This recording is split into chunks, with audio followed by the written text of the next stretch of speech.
I wish my classroom calmed down this fast.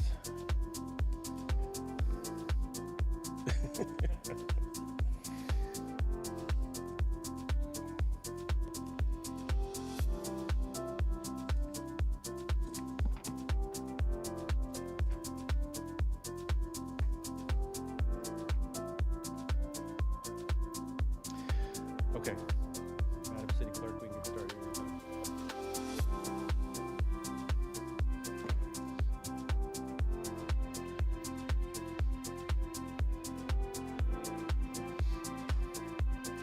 Recording in progress.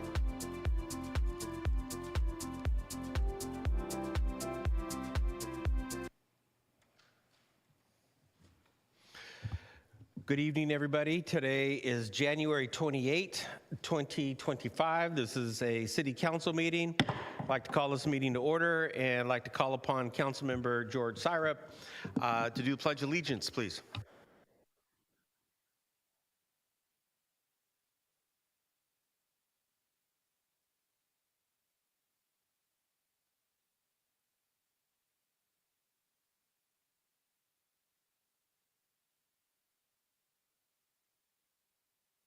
Thank you. And now, Madam City Clerk, if you can take the roll call. Yes, Mr. Mayor, thank you. Good evening. Councilmember Andrews. Present. Councilmember Bonilla Jr. Present. Councilmember Goldstein. Present. Councilmember Roach. Present. Councilmember Syrup. Present. Councilmember Cermeño. Mayor Salinas. Present. Thank you. Thank you. Next, I'd like to ask our city attorney, Mr. Lawson, if you could give a closed session announcement, please. Thank you, Mayor. The council convened at 5:30. All members present, no public speakers. There was one item involving anticipated litigation, and the council took no reportable action. And the closed session adjourned at 6:10 p.m. Thank you. Before we proceed to the city manager's comments, we do have a special announcement from the city manager. And so I'd like to call upon Dr. Ana Alvarez if she can go ahead with her comments, please. Thank you so much, Mr. Mayor.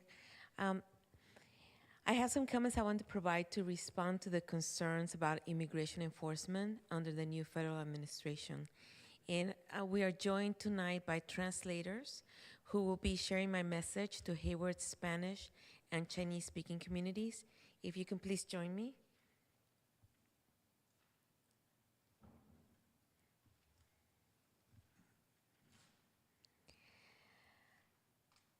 The issue of immigration enforcement is of primary interest to our community and city employees because Hayward is a city of immigrants.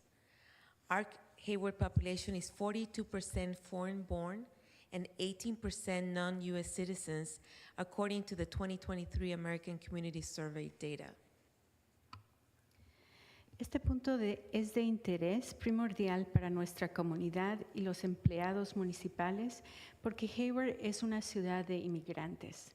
Según los datos de la encuesta sobre la comunidad estadounidense del 2023, el 42% de la población de Hayward ha nacido en el extranjero y el 18% no es ciudadana estadounidense.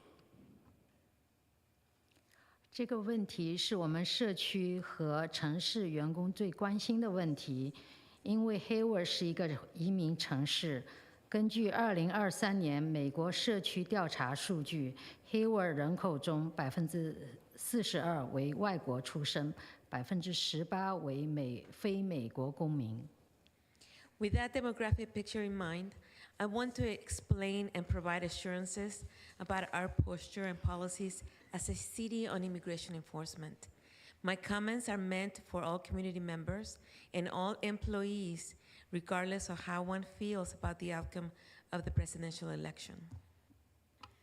Con esta información demográfica en mente, quiero explicar y ofrecer garantías sobre nuestra postura y nuestras pólizas como ciudad en materia de aplicación de las leyes de inmigración. Mis comentarios van dirigidos a todos los miembros de la comunidad y a todos los empleados, independientemente de lo que piensen sobre el resultado de las elecciones presidenciales. 考虑到这一人口结构，我想解释一下，明确我们城市对移民执法的态度和政策。我的评论是面向所有社区成员和所有工作人员，无论人们对总统选举的结果有任何的看法。Our primary responsibility as a municipal government is to provide a safe environment for our entire community and for people working in, going to school in, and visiting Hayward. Our ability to deliver public safety services and provide safe neighborhoods truly depends on the community trust and the willingness of all community members and others to engage with us. Nuestra principal responsabilidad como gobierno municipal es proporcionar un entorno seguro a toda nuestra comunidad y a las personas que trabajan, estudian o visitan Hayward. Nuestra capacidad para proveer servicios de seguridad pública y ofrecer los barrios seguros depende de la confianza de la comunidad y de la voluntad de todos sus miembros y de otras personas que colaboran con nosotros. 作为市政府，我们的主要职责是为整个社区的生活、学习、工作、观光提供安全的环境。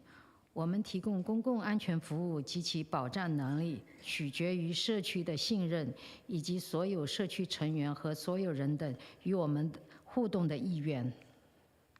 To build and maintain this trust, the City of Hayward, our departments, and our employees do not, must not, and will not participate or support in federal immigration enforcement in any form. Para mantener esta confianza, la ciudad de Hayward, nuestros departamentos y nuestros empleados no participan, no deben participar y o apoyar en la aplicación de la inmigración federal. 为了建立和维护这种信任 ，Hayward， 我们各个部门和我们的工作人员不会，也不应该，也不会以任何形式参与或支持联邦移民执法。This policy is enshrined in the Sanctuary City Resolution adopted by the City Council on June 21st, 2017. It is reflected in the City of Hayward Administrative Rule 1.10, binding on all city employees, and in the Hayward Police Department Policy 415 that binds on all police personnel. Esta póliza está consagrada en la resolución de ciudad santuario adoptada por la municipalidad o alcaldía el 21 de junio del 2017. Se refleja en la norma administrativa 1.10 de la ciudad de Hayward, vinculante para todos los empleados municipales, y en la póliza 415 del Departamento de Policía de Hayward, vinculante para todo el personal policial. 该政策已经纳入由2017年6月21号市议会通过的庇护城市决议，它体现在对所有市政府雇员具有约束能力的 Hayward 市行政职责 1.10 中，以及对所有警察人员具有约束力的 Hayward 警察局政策415中。These policies, our Sanctuary City Resolution, and related administrative rule are also consistent with state and federal law. We believe strongly that they're in the best interest of our entire Hayward community. Estas pólizas, nuestra resolución de ciudad santuario y la correspondiente regla administrativa también son consistentes con la ley estatal y federal. Creemos firmemente que son en beneficio de toda nuestra comunidad de Hayward. 这些庇护城市的决议以及相关行政规则与州和联邦的法律是一致的。我们相信这符合我们整个 Hayward 社区的利益。In light of the unconfirmed information shared through various local social media platforms, we encourage our community members to subscribe to the STAC, the official digital newsletter of the City of Hayward. The city plans to provide accurate information through official City of Hayward platforms regarding this matter on a periodic basis.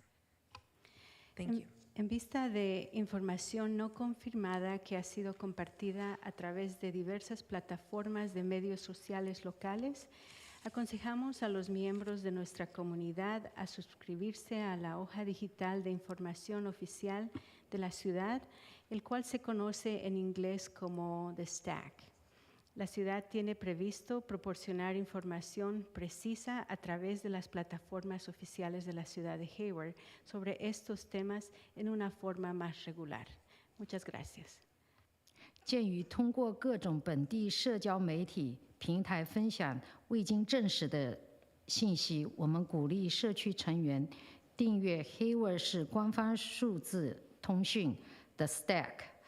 市政府计划定期通过 Hayward 市官方平台提供有关此事的准确信息。Thank you. I wanted to thank the city manager for that. Like all of us in this room, and like neighbors throughout the city and throughout the region,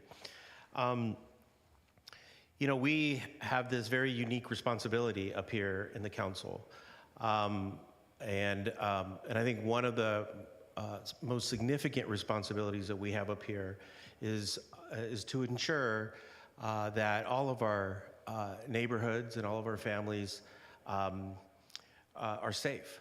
And I think that clearly what we have seen and what I have seen over the past couple of weeks is immigration isn't only a Latino issue.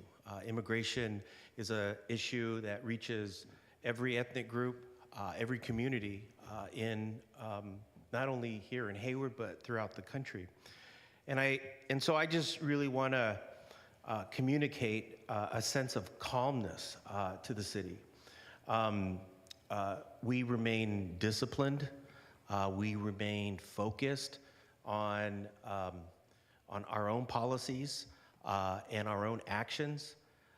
And while we also monitor what is happening in Washington and throughout the country. It's hard, but that is a responsibility that we have. Over the years, really going back to 2017, I think what we have done here on the council and throughout the city with our partners, we have built a very strong, and this is a term that I've heard the city manager use, we have built a strong social infrastructure here in the city of Hayward. And this social infrastructure is based, and it's the foundation of this infrastructure is all of the nonprofit organizations that are here in Hayward that we work with every day, that our staff works with every day. And I'm just name a few, just so you get a sense of the amount of support that we have constructed over the years. Of course, we're very lucky to have our Congressman, Eric Swalwell, in his office working with us. Of course, we have Senator Wahab and our California Assembly Member Liz Ortega. Alameda County Super Marquez works with us. Our school board, I can assure you, our school board, our strong partners. I am in communication, as I'm sure council. We are in constant communication with school board trustees and the superintendent, and we monitor this. The Tiburcio Vasquez Health Clinic, St. Rose Hospital, La Familia, Centro Legal, and the Alameda County Office of Education. We also have, and who's also in the room tonight, is the Hayward Promise Neighborhood. The Hayward Promise Neighborhood is right now currently in 3 neighborhoods, serving 3 neighborhoods in the city of Hayward. And these are partners that we are all working together. We are all ensuring that families continue to be connected to services and programs that they are not only constitutionally entitled to, but also deserve. But most importantly, I think we have been working together, especially over the last couple of weeks, to make sure that we disseminate families or disseminate information, verify information, and post good information that is helpful to families in our city. And this could not be done if it hasn't been for the relationships that we have built over the years. Lastly, I want to make this comment because it's something that I've been seeing on social media. You know, all of us have social media platforms, and I'm sure many of you do. You know, there's a lot of people turn to social media for information, for updates and reports. And there's a lot of bad information posted. There's a lot of bad photographs posted. There's a lot of misinformation posted. And sometimes this information is posted by people with good intentions. However, they find their posts, you know, online. So what I would ask everybody is to, you know, when you post or if you decide to post something, verify it, confirm it, make sure what you're posting is good information, that it's helpful information. Because if it's not, all we see is heightened anxieties, heightened fear, and people worry. And so I want to assure, and what I'd like to project from the council tonight, and that is, you know, I know it's difficult to go along with our daily activities. I know we're under a different type of normal, if we want to call it that today. But we are all working together. We are all supporting families. We are all supporting kids. And we will do whatever we can to make sure that kids continue and families can continue to go about their daily lives with a degree of normalcy, considering what is happening.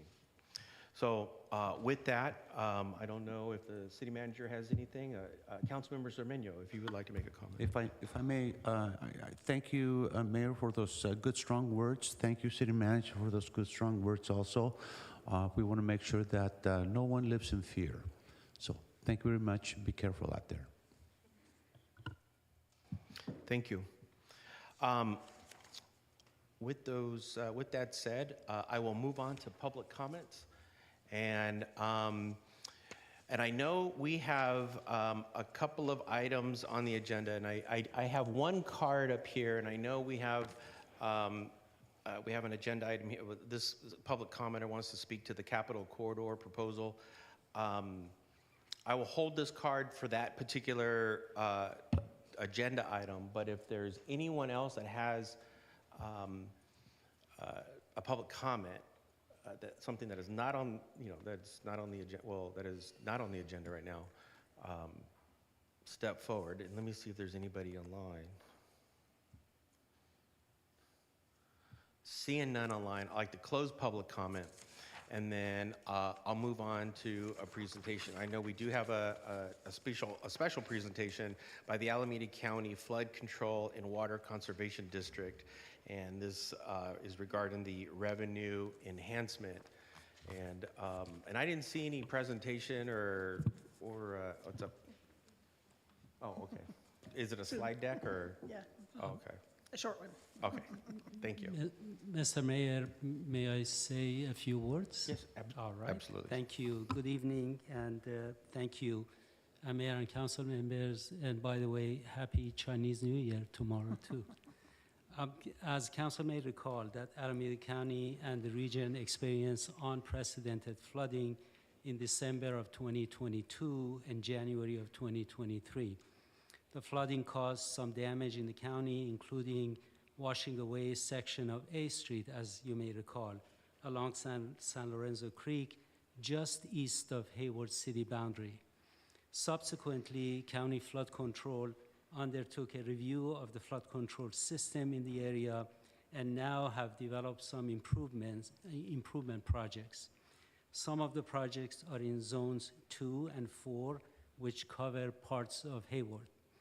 County Flood Control consultant Sybil Hatch and her colleague are here tonight to make a presentation to review the projects and impact on affected Hayward properties and respond to questions. Sybil? Thank you very much, Alex, and Mayor, council members, and staff. Thank you so much for the opportunity to be here tonight. I'm Sybil Hatch, and as Alex said, I'm a consultant to the district. I'm here on behalf of Moses Tsang, who is the district's deputy director. He's taking some much-needed R&R. And this is my colleague, Rachel Ross. So we are here to talk about investing in community resilience. There we go. There we go. Just a quick reminder, the flood control district manages the big channels in this area, then the city is responsible for the curbs and gutters and the storm drains. So that's how it's broken out. As Alex said, we're talking about zones 2, 4, and 9. The district is broken up into zones roughly related to watersheds. Hayward, we're only talking about a little strip of Hayward at the very north of the city, not the entire city. So Zone 2 has a little bit of Hayward, and most of Zone 4 is Hayward. We are facing a perfect storm of resource needs at this moment. Climate change will only increase the frequency intensity of these storms. Sea level rise continues to impact our low-lying areas. The district was formed in the late 50s. Most of our infrastructure is about 50 to 70 years old, and it is truly at the end of its useful life. Additionally, the cost of maintaining that infrastructure continue to rise, and of course, the cost of delivering projects continue to rise. So the district's put together a master list for 2, 4, and 9 of projects that it feels are very important to implement, and that is come up with about $700 million worth of unmet capital project needs. Quick primer on the district's current funding. What we're talking about now is kind of in the middle green. It's the benefit assessment. The district also receives a portion of the taxes, property taxes from the district, and also the other portion is grants and some other uses of property and so forth. Taxes are about 61, benefit assessments about 21%, and the others about 17.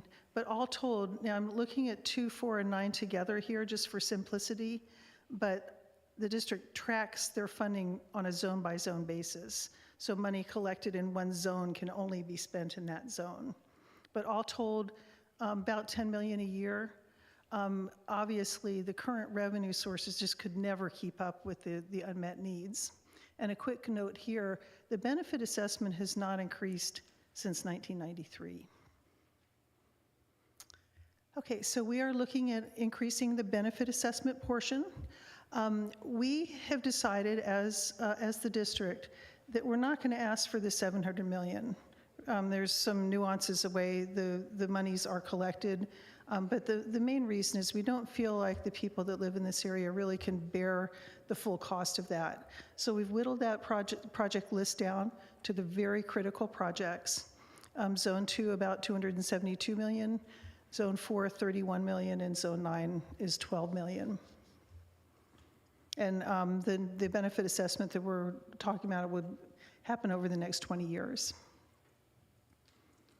Oops. Okay, so the proposed critical projects in Hayward, which I said, again, were zones 2 and 4. We are planning to increase the water carrying capacity within the creeks to withstand larger storms that we think are going to be coming. We are either upgrading or reconstructing some of our aging infrastructure to extend its service life, obviously decreasing the risk of flooding, protecting properties, homes, businesses, people, And removing FEMA-designated floodplains, and I know this is kind of complicated, but FEMA goes in and maps out areas that are prone to flooding. And people that have federally backed mortgages within those areas have to buy flood insurance. And there are portions of Hayward that are indeed in FEMA floodplains. So if the district creates better, bigger infrastructure, that risk goes down and those floodplains go away and the people don't have to pay anymore.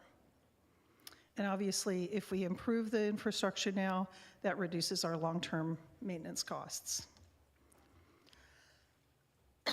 So here's where we are in this process. There is a benefit assessment in place now. People pay about $25 a year for a typical single-family home in this area. So we are finalizing our full project list and estimating the costs. We are doing a robust stakeholder engagement program, just like we're hearing tonight, and we'll be going out to the public in the coming months. So we wanted to talk to you first and let you know about that. We hope that our partners, including the city, can help us support educating its constituents. We are preparing a formal engineer's report. This is required by Prop 218. That will go to the board, and the board will formally approve it, hopefully in the March timeframe.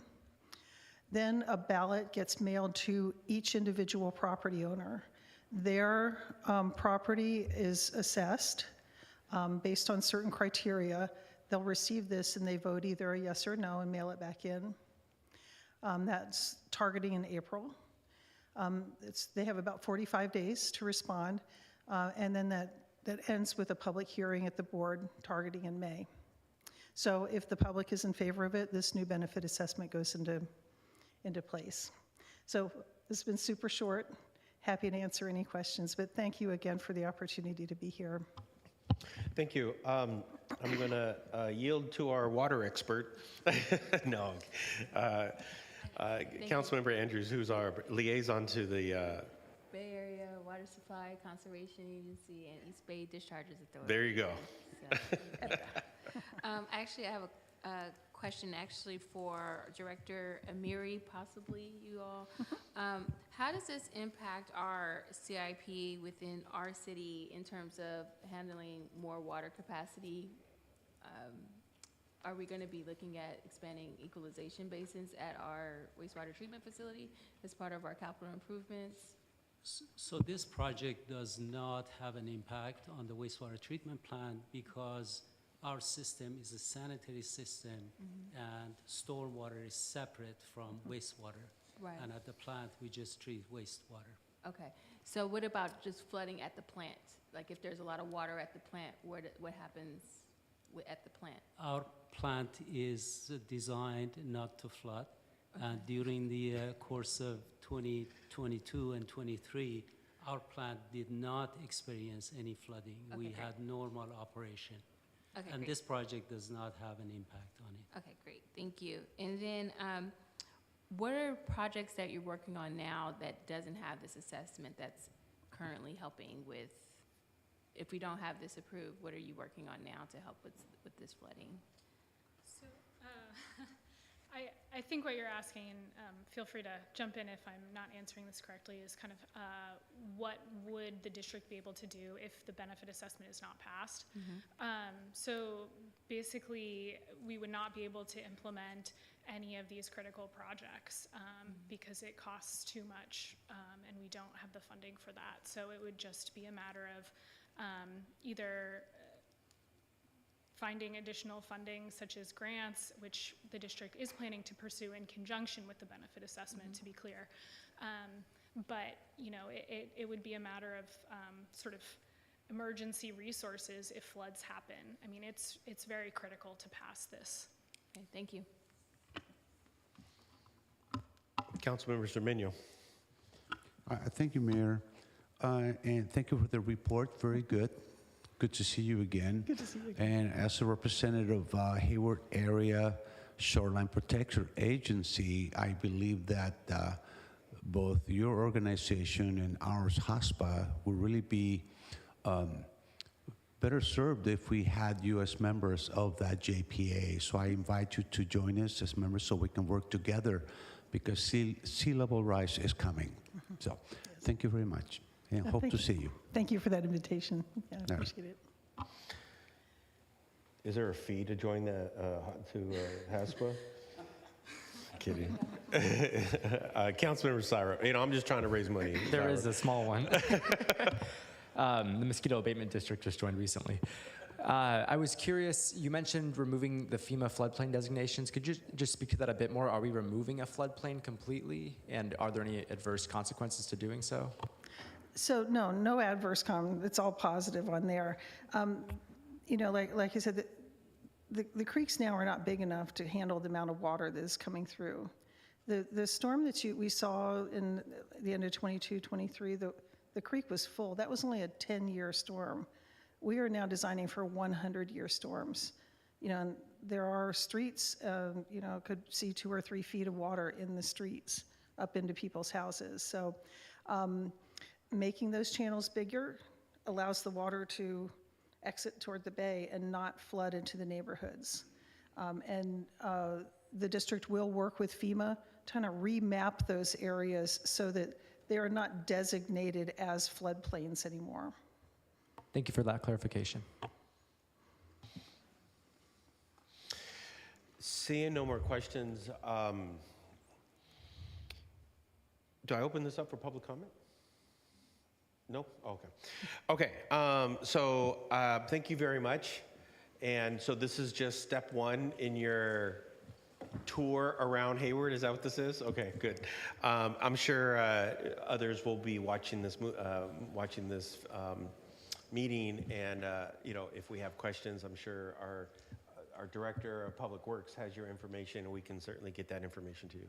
Please do reach out for any questions. Happy to oblige. Thank you very much. Okay, well, thank you again. Okay. So I'd like to move on to our consent calendar, and I did not have, no public comment, no. Sure. Going back to this item.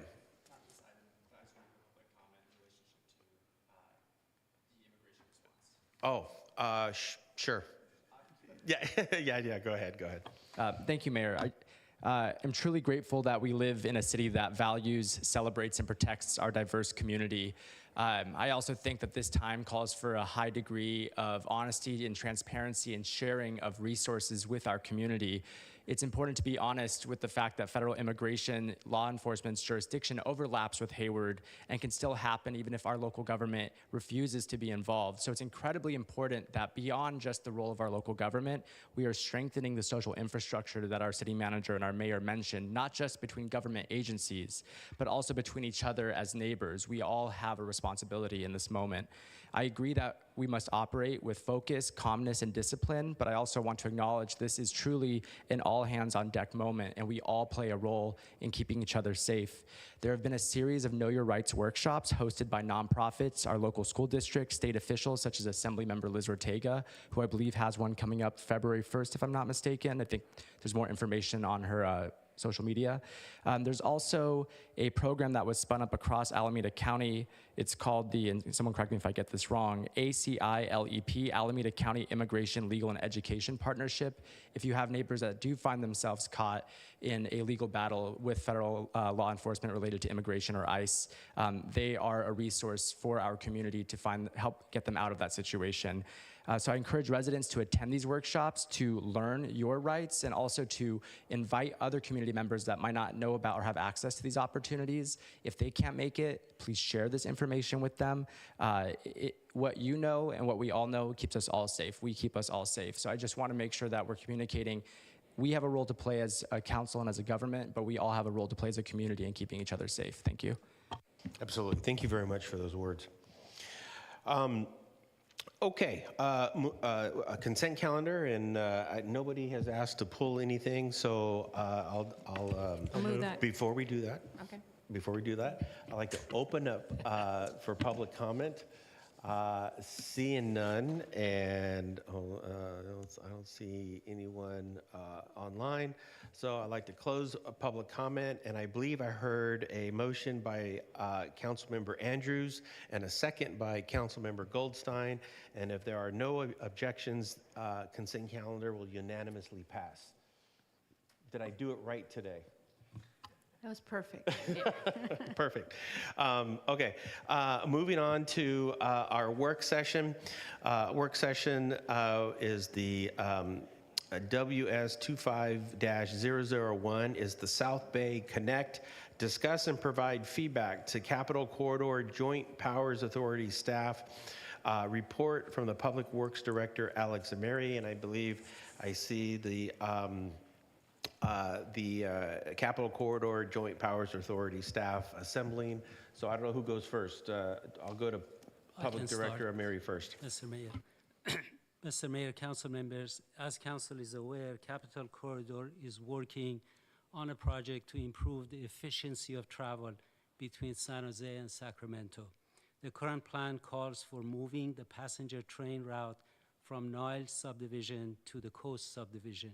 This would render the city's train station on Meekland Avenue unused. The Capital Corridor staff, including Managing Director Robert Paget, are here this evening to make a presentation and respond to your questions. Robert? Can you hit the button?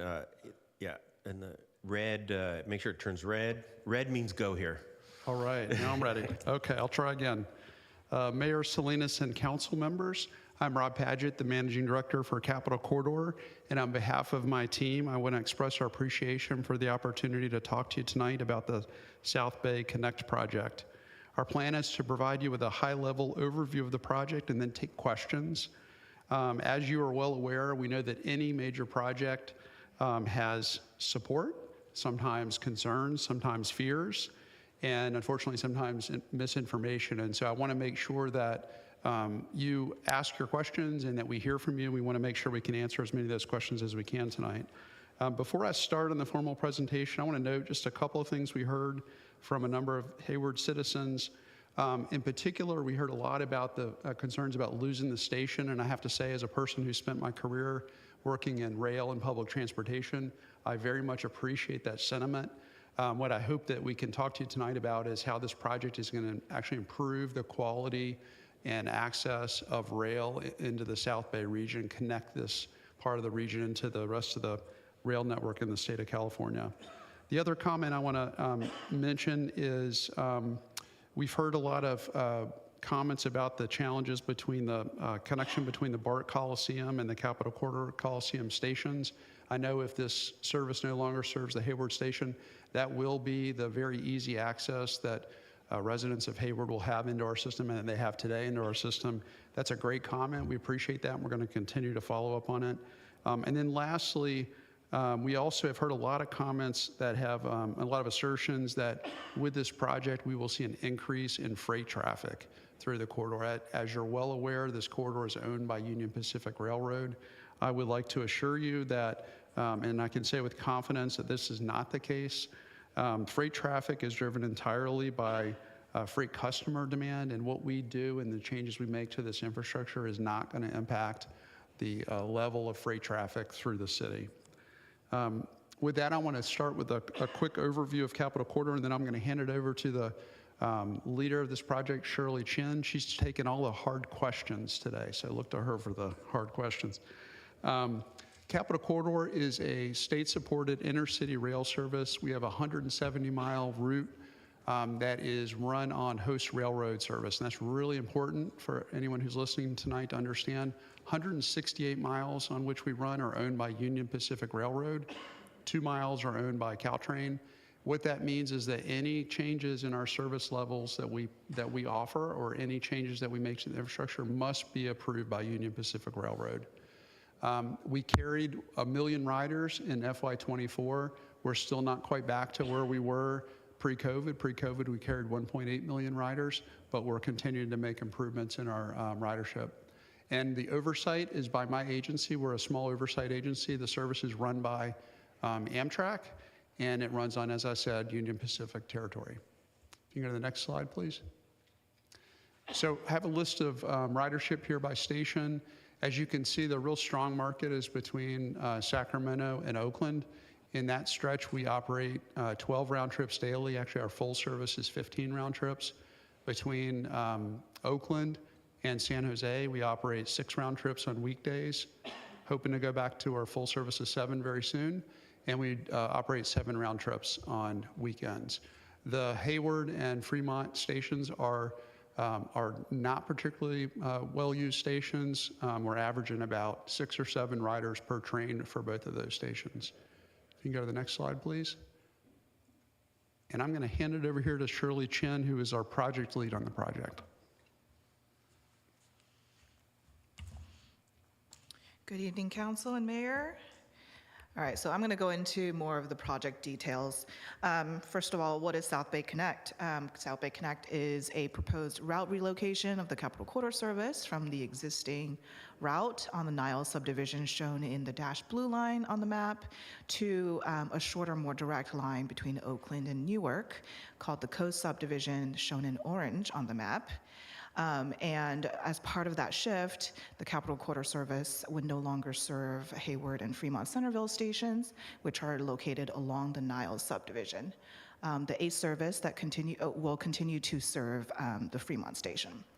As part of the project, we are proposing a new train station at Ardenwood that is adjacent to the existing Ardenwood Park and Ride that serves Transbay buses and private shuttles. And this station will enable Capitol Quarter passengers to transfer seamlessly between train and Transbay transit services. The project does not propose any frequency changes to the Capitol Quarter service. However, we do have to improve the rail infrastructure on the Coast subdivision to ensure that both passenger and freight rail can operate efficiently and reliably. Overall, this project will reduce rail congestion in the East Bay, and it's important to emphasize that this project will have no changes to the freight service, and as Rob mentioned, freight frequency of service is not affected by passenger rail service. So for more detail on what exactly we're proposing on the Coast subdivision, the EIR's preferred alternative includes shifting and replacing 17 miles of existing track on the Coast subdivision and constructing an additional track within the right-of-way. And within the rail corridor, improving all of the existing at-grade crossings, and as well as the railroad bridges that cross water or culvert crossings, and as well as the proposed Ardenwood station that will have additional parking and pedestrian and bike pathways. Now, this is the preferred alternative that was in the EIR, and it is our most conservative environmental footprint. The actual project that will be constructed will very likely be less in scope, as the details of the actual rail improvements are subject to discussions with Union Pacific. And we're actively trying to find ways to reduce project cost to make this project more feasible. Next slide, thank you. Overall, this project will increase ridership by enhancing the passenger rail service between Oakland and San Jose, and inducing more ridership on train and transit, and thereby decreasing freeway traffic and reducing greenhouse gas emissions overall. Another important outcome of this project is by shifting our service onto the Coast subdivision, we would actually be diversifying and differentiating our service from the BART extension to San Jose. As you know, BART's service corridor is on the eastern side of the East Bay. And so with the Capitol Quarter moving onto the Coast subdivision, we would be serving a different area of the South Bay, more of the Santa Clara region from Oakland compared to East San Jose for BART's extension. And it's important to mention that, we are different from BART's local frequent service. The Capital Corridor is an interregional express service that has inherently fewer stops and supposed to be a longer distance service. Overall, the Capital Corridor South Bay Connect project will improve transit service between the Northern California 21-county mega region by reducing train congestion and creating more transit connections across the Northern California region. All right, so just a little bit about all of the outreach that we have done so far for the project. This project really initiated in 2019, and in 2019 there was coordination between Hayward City staff and South Bay Connect project to identify potential new coast subdivision station locations within Hayward. And that process was captured within the project definition report that is available on our project website. And in 2020, we initiated the secret process with the notice of preparation. And as part of that project scoping period, there were public notices in newspapers, postcard mailers to property owners along the corridor. And we hosted numerous scoping meetings and hosted 2 telephone town halls to convey the facts of the project and to collect comments from the public. And the following year, in 2021, the project convened community working groups that consisted of different community groups within the project corridor to distribute information as well as just to understand local concerns.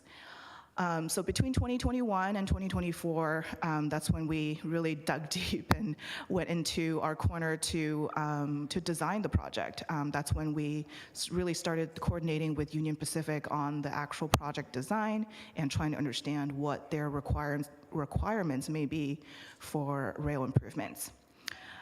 So last year, in 2024, we released the draft EIR for public review in May. And there was a lot of outreach associated with that EIR release, public notices, postcard mailers, public meetings, virtual, and several community working group meetings, again, to distribute information and just to let them know about, our plans for the EIR process. And this project was approved by the CCJPA board, as well as the final EIR of the project in November of 2024. Next slide.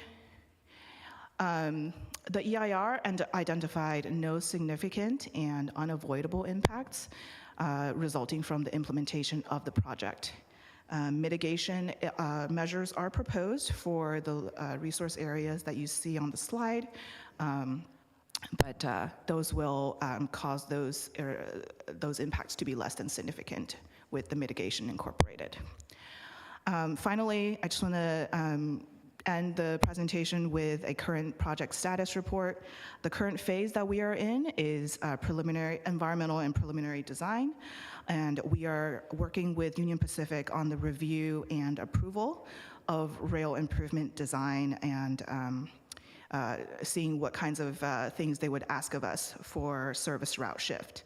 And upcoming in 2025, we intend to seek federal funding and initiate NEPA compliance and continue preliminary design.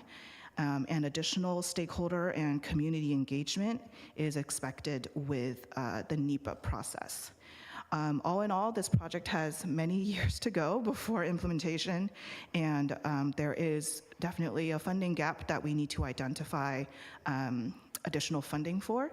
So we are committed to engaging with the community and public further with this project, and I believe we do have time to explore concerns and other project details further. Happy to answer any questions. Thank you. Thank you. And I also wanted to thank you for keeping it within 7 slides. I appreciate that.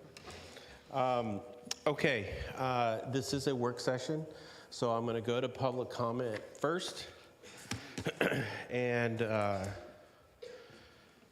don't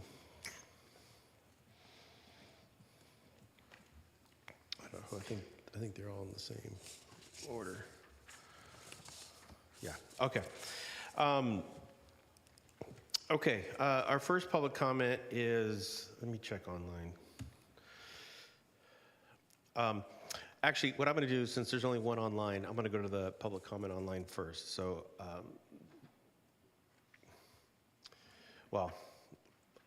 Kim Marshall Reyes. Hi. Good evening. Can you all hear me okay? You bet. Hi, yeah. Thank you, everyone.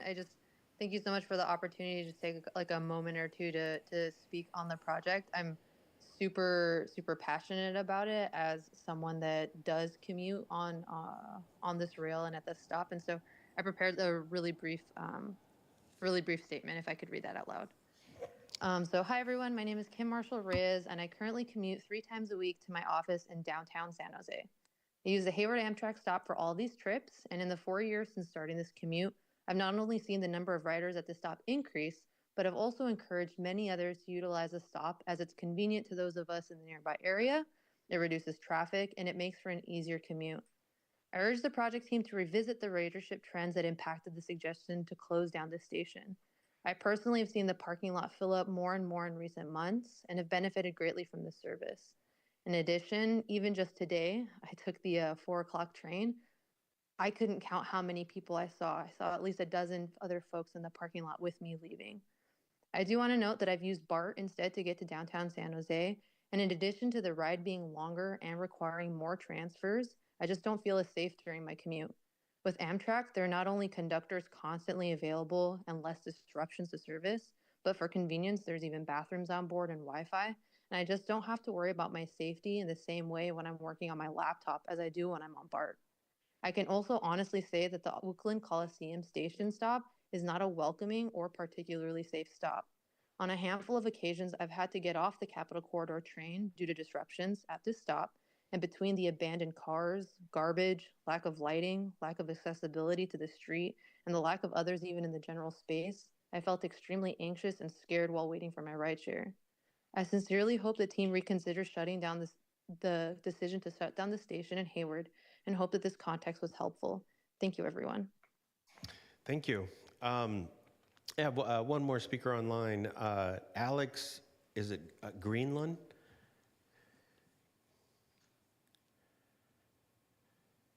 Hello. Thanks, everyone, for taking my comment and for the presentation. Hopefully you can hear me. Yes, go ahead. Great. I similarly use the Hayward Amtrak station via Capitol Corridor 3 times a week to commute, in my case, from Richmond to Hayward. And I expect my job would be, I would have to find new work if I didn't have the Hayward station. And I think one thing in particular that I've been concerned about and curious about is why no part of this plan includes or has even included discussion of opening up a Hayward station on the new line that's closer to the coast. It seems like it'd be a feasible way to still include some Capitol Corridor service to Hayward. I echo all of the sentiments from the previous commenter, Kim, about just why Capitol Corridor does not seem like a duplication of BART service, even for people who are using the service to get to places that are otherwise served by BART. And also it feels very short-sighted not to consider opening up a new Hayward station, even in the new part of town that the track would go through. I know that part of Hayward looks a lot like the part of Berkeley and Emeryville that Capitol Corridor currently services, in that it's largely industrial spaces that could, become industrial and commercial hubs. I know there's already like biotech labs opening up in some of those buildings already, and my understanding from having taken Capitol Corridor for previous jobs in other parts of the East Bay is that most of those riders that the speaker listed getting on in Sacramento or Davis and getting off in Berkeley or Emeryville are going to the labs in the buildings right next to those stations. And I think it'd be a big disservice to Hayward for Capitol Corridor not to consider still providing service and opening up transit to a new part of town. Thank you. Thank you.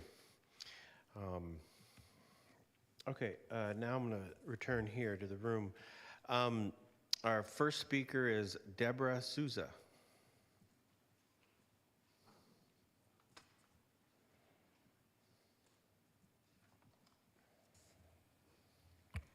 Thank you, Mayor Salinas and City Council members for this opportunity to speak. I am actually speaking more on an emotional level. Born and raised in this town, I've seen a lot of changes. In high school, I walked past the original train station every single day. We lost that station. In the 6th grade, I was a member of the ecology club at Sequoia Elementary School. It was embedded in our brain how important the shoreline was to preserve and maintain it, and especially with the sea level rising and the endangered species and other things there that we need to protect. I understand that there's already a train route there. However, the decision is to improve 25 certain crossings, and I believe it will disrupt the fragile ecosystem of our shoreline. Another thing is global warming. We are all talking about global warming. What's going to happen when there's a rise in the sea level? Are we going to have to move the train tracks again? Because now the sea level is going to encroach upon the train tracks. The Hayward station is very convenient, especially for the elderly, people that were born and raised in this town that have limited ability for transportation. You could jump on the train here, you could take it all the way across to the East Coast. You have to transfer in Oakland. However, if we lose the Hayward station, we'll have to either go to Oakland or go down to Ardenwood to pick up the train and leave our vehicles there. Will there be a bus that will pick us up at the Amtrak station here and maybe transport us to the other 2 options for picking on the train, for jumping on the train? I think my biggest concern, though, is the fact that we will be disrupting the shoreline. It's very important that we preserve that area. Obviously, we need it to keep our water clean, to keep, at one time that was our dumps, but that's finished. And we need that area to remain as natural as we possibly can. I don't know how it's going to affect the traffic and the flow of traffic through town, and I think that's one of the biggest concerns. They're talking about saving time on the commute. I commuted down to South Silicon Valley for many, many, many years. I saw a commute that went from 20 minutes to 1 hour and 45 minutes when I retired. We don't want that either. So I understand we need to work together, but mostly what's important, I think, is preserving that shoreline for this generation, for the future generation, and for all that's going to happen in our future. Thank you for the opportunity to speak. Really appreciate it. Thank you, Ms. Souza.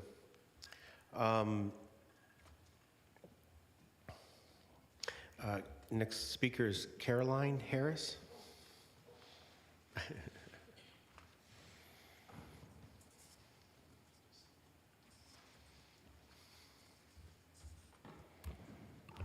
Hello, thank you very much for letting us have public comment on this topic. So I'm a Fremont resident, and I'm the chair of the Tri-City Ecology Center, which is based in Fremont, Union City, and Newark. So we do advocate for all things environmentally sound and robust, one of which is public transport, which is available and it's convenient. We don't want to put more cars on the road if we can get away with it. And I think your speaker, Kim, was saying that the ridership is pretty high in Hayward, and you put all those people back into cars, or they would move out of Hayward. And similarly, the Fremont station is there for a purpose and it has got a particular ridership. And if you want to improve the ridership, don't take stations away. It's not going to help.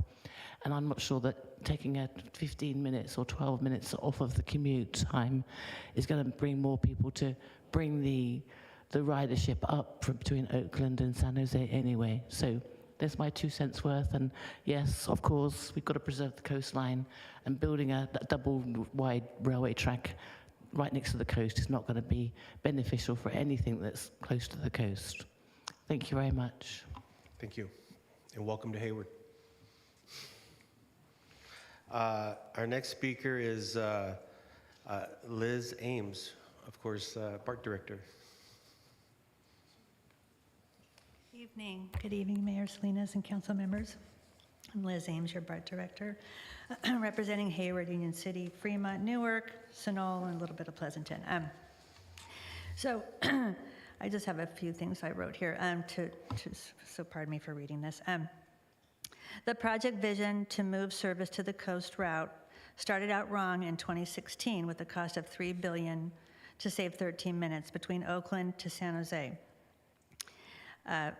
We already have a robust focus on San Jose with a new BART station system. That design is underway. San Jose already has an existing Caltrain and Capital Corridor train service now. Capital Corridor is struggling for ridership, yet trains can speed up between Sacramento to San Jose, and you could potentially get your 13 minutes of savings. Capital Corridor should reconsider to serve gaps in service, not create a gap by leaving Hayward.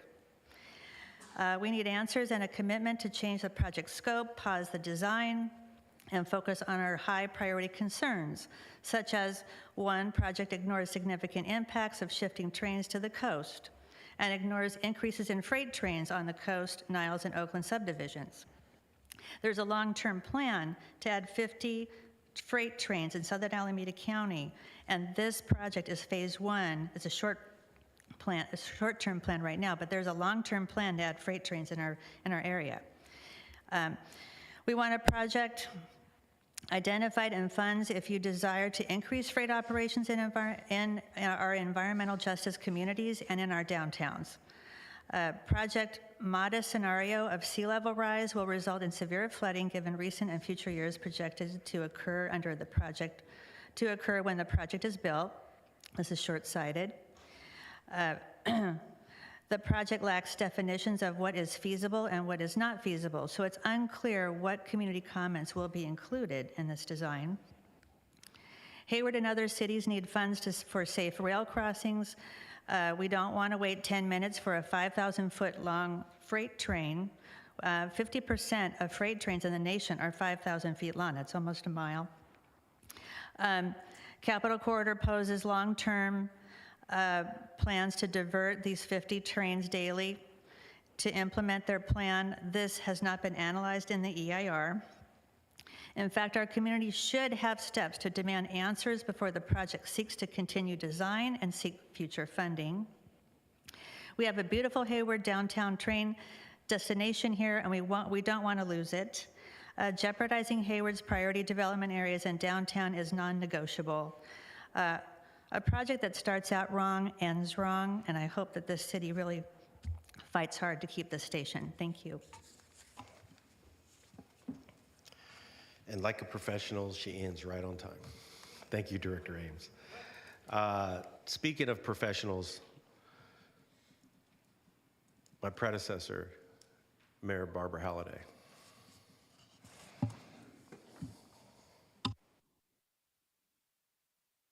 Wow, this is weird, you know?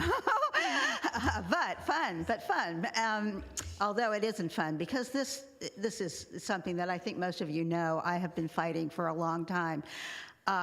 It is a huge insult, first of all, to the city of Hayward, the 6th largest city in the 9-county Bay Area. When I was the mayor, I represented the city on the Alameda County Transportation Commission, and I also represented the Mayor's Conference at the Association of Bay Area Governments. And at both of those organizations, we developed plans, and they led off, and I think in both cases, with a commitment to equity This is a slap at that commitment to equity. Hayward is a wonderful city. I mean, I'm not trying, but we are a community, a highly diverse, working class community that has done a lot of great environmental work, thanks to our wonderful staff and all of you and all of your predecessors, including me. And I, you know, this is so counter to that environmental work. It's going to promote auto use. They're putting a parking lot. They're replacing it with a park and ride lot down where people will drive to, instead of, in many cases, walking from the cannery, which was planned and built, and I know, Councilmember Zorrino, you were part of that too, as a transit-oriented development community. It's near businesses. At one of the hearings, we heard from someone who comes from, I don't know, somewhere way up in the North Bay to work in the county offices and would take her bicycle on the train and ride it over. So it just makes no sense. The environmental concerns have been discussed.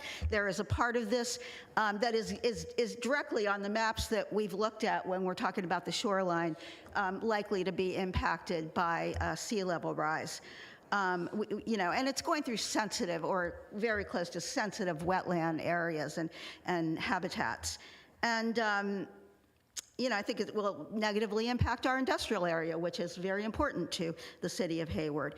And if that weren't all enough, the cost that they're talking about now is up to $900 million.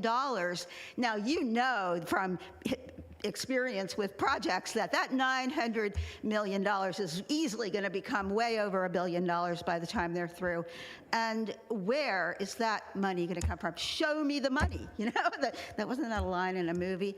So I can talk to, I mean, I know that all of you understand all of these things, and I trust that you will do what you can to oppose this project, but it is steamrolling. Although,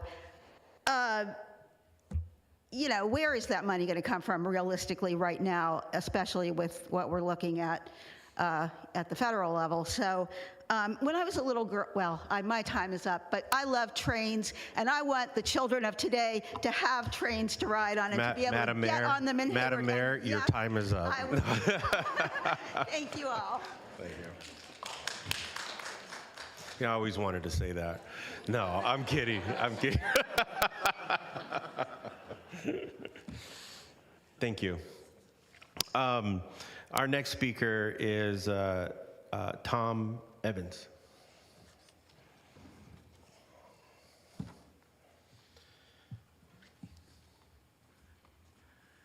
Hi, my name's Tom Evans. I wasn't originally a part of Hayward. I was a part of Eden, and before you took it over, and after you had put the dumps in there and wrecked all the bird sanctuaries and all the animals that lived down there and poisoned the water, and the people used well water in Depot Road and in Russell City, and you poisoned that water. We used to have to bring water from Oakland and Alameda to get decent water out there because the city of Hayward refused to put water underneath the train tracks and bring it to us. So I don't think you have to worry about the property out there. It's already been pretty much destroyed. And every time you have a drought, the poison water, all the poisons and leads and battery acids and fertilizers that you guys dump from Hayward down there on Depot Road and Winton area, it just floods in, comes in underneath the ground. It comes back in. I think that this train idea is a good one. I can see why they can't bring it down to A Street because it's not on the route. They'd have to move it about, 2 miles inland or going east, northeast to get it there. And so I can see that that's pretty much ridiculous. I do like to watch the trains go by when I'm over at San Lorenzo Park. We call it the Duck Park. And I just think that the only things I'm concerned about is like with BART, they raised the prices so much that I don't even use it anymore. And I was wondering what the cost is going to be per mile to ride on the train, because right now it's cheaper to go to San Francisco or San Jose or Oakland to catch an airplane to go to Denver or one of the places I go than it is to take a train. And I'd like to take the train, but it's just too expensive. anyhow, thank you. Thank you. So I don't have any more cards, and there's no one else online. And so I'd like to have Council Member Zermeño. Mayor, thank you very much, and thank you to the folks who came in today to speak about this. Right off the bat, I'll tell you that I am a train lover, that I've taken the train from Oakland, from Hayward to Sacramento, and I even took the youth commissioners there on a couple of instances, and that's something that they really love. We are able to eat there, etc. So a question for you folks. As you heard earlier from one of our presenters, there is an imminent sea level rise, and the track is very close to the water. Are you worried about that or not? Rob Padgett here again, and I'll start, but I want to have Shirley answer that question. So Sure. This is actually an area that Shirley has been actively involved in, not just in this area, but through Alviso as well. And she'll talk a little bit about how we handled that in the study, but also I'd like her to talk about in general how we're looking at that long-term for Capital Corridor. Sea level rise was something that we analyzed in the EIR, and the part of the design that we anticipate is designing the rail tracks in a way that would make it more resilient to sea level rise. So what that means is potentially raising the tracks in certain areas and elevating the signal system to be above certain elevations. Because really the most sensitive part of a rail track to water is that signal system. If that signal system doesn't work, then all trains stop. But actually the tracks can be inundated temporarily by water and still be perfectly fine. So really you can elevate critical components and still keep the system pretty, operationally smooth. And overall, we did do a vulnerability assessment for the entire Capital Corridor service route back in 2015, 2016, to look at what our vulnerabilities are. And as an oversight agency, we unfortunately have very limited options when it comes to actually implementing things. We have to work with partners such as Union Pacific and Amtrak to do a lot of these resilience projects. But we do know where our vulnerabilities are, and we intend to work with our operating partners in the future to address these weaknesses.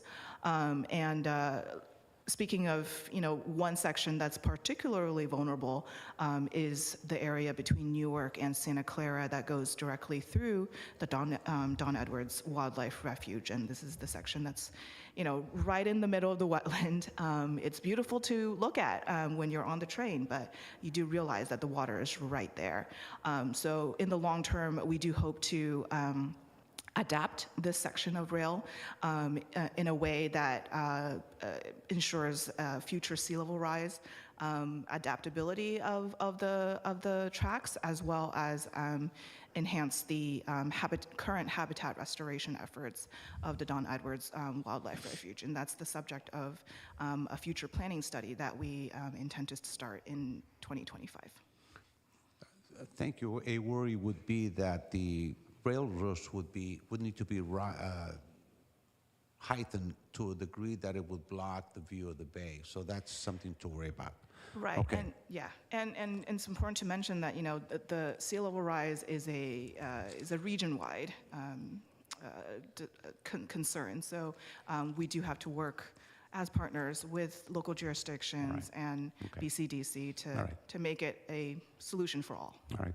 So one more question, then a couple of comments. I did see the number of riderships, and I'm kind of suspicious that the lowest numbers were Hayward. So I don't know if you were playing with numbers or if those are the real numbers. So, can you repeat the last part of your question, please? Right. Are those real numbers, the ridership? Yeah. Because they were? Oh, Yep. okay. So the ridership numbers that we showed on that list were from the most recent fiscal year. You weren't playing to show that it was low ridership. Okay, all right. Yep. And just a couple of concerns that I have.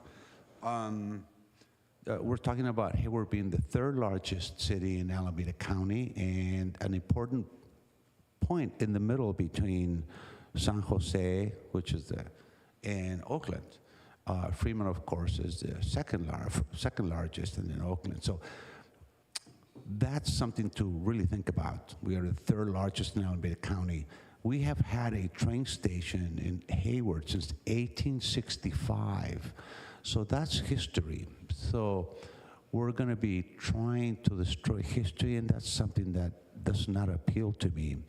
We spoke about ridership, and that's something that we need to be encouraging, and taking away a train station discourages public transportation.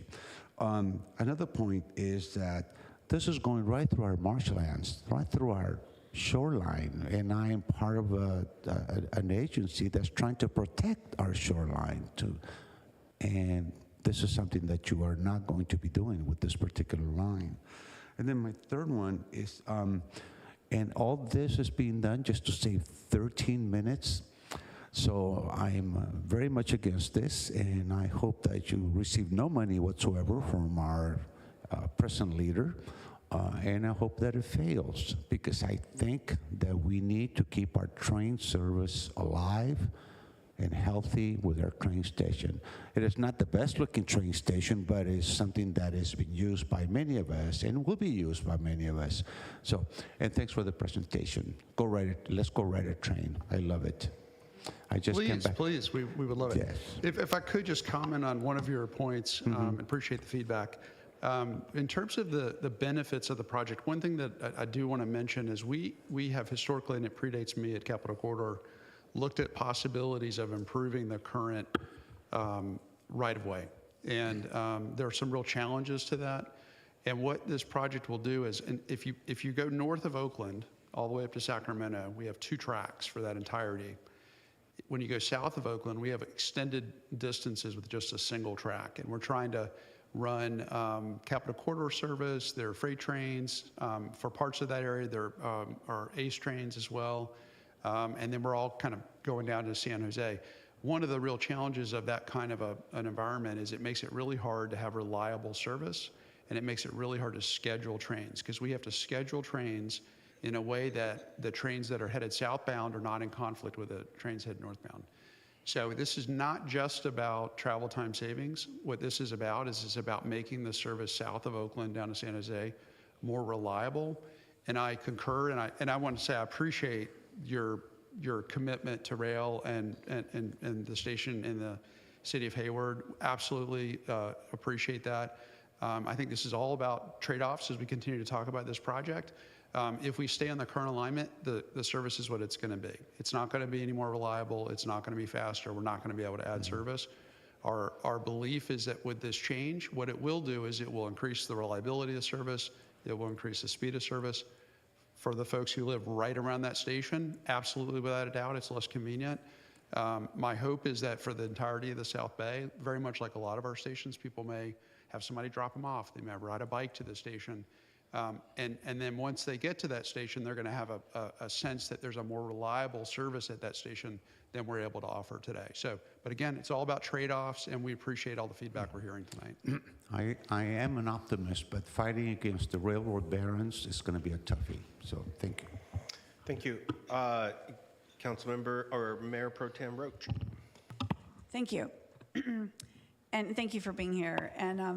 And while I appreciate the job of the JPAs to come here and try to sell the project, it's clearly a lose-lose for Hayward. Where there's no efficiency that will make this more efficient for Hayward. You talk about trade-offs, but not trade-off for Hayward residents. I mean, it's going to be more inefficient no matter which way you go. I mean, the JPA's goal of improved efficiency is to save 13 minutes. But that's to Hayward's, inefficiency for our residents to use rail service, for Hayward to continue to meet its climate goals by reducing car trips, and to reduce the impact of the low-income housing and housing that we're building along our transit corridors. Like, all of that is taken away by our loss of this station. We've been proud of answering the call to build more housing in Hayward. We're really proud of that, and we continue to do it. And part of that is our, part of the selling point is to say, we have multiple transit options, and to take one of them away is very impactful for Hayward residents. Financially, I mean, to save 13 minutes at the expense of about, $69 million per minute, like that does sound pretty obscene as far as use of money. And, and you talk about making it more efficient to go to San Jose, like that doesn't help Hayward either. I mean, that's wonderful for everybody else. It doesn't help Hayward and doesn't help our low-income residents who potentially don't have cars. It doesn't help people with disabilities or seniors that are trying to use the train and hope to use the train in the future. So for Hayward's concern, it doesn't, like efficiency, trade-offs, none of those matter to us here. You mentioned, and I know you're the messenger, and so I appreciate you taking, these comments, but it is very impactful for a city like Hayward and for Hayward. And, and you talk about the ridership, but we should really be looking at the ridership between Fremont and Hayward together. That gets close to 60,000, which is really not that much different than your next highest ridership because you're taking 2 stations away. So that's that whole corridor. It's not just Hayward. So to say Hayward has this low ridership, we're not the only ones affected. I mean, we really have to look at both stations together. So I feel like that's a little disingenuous.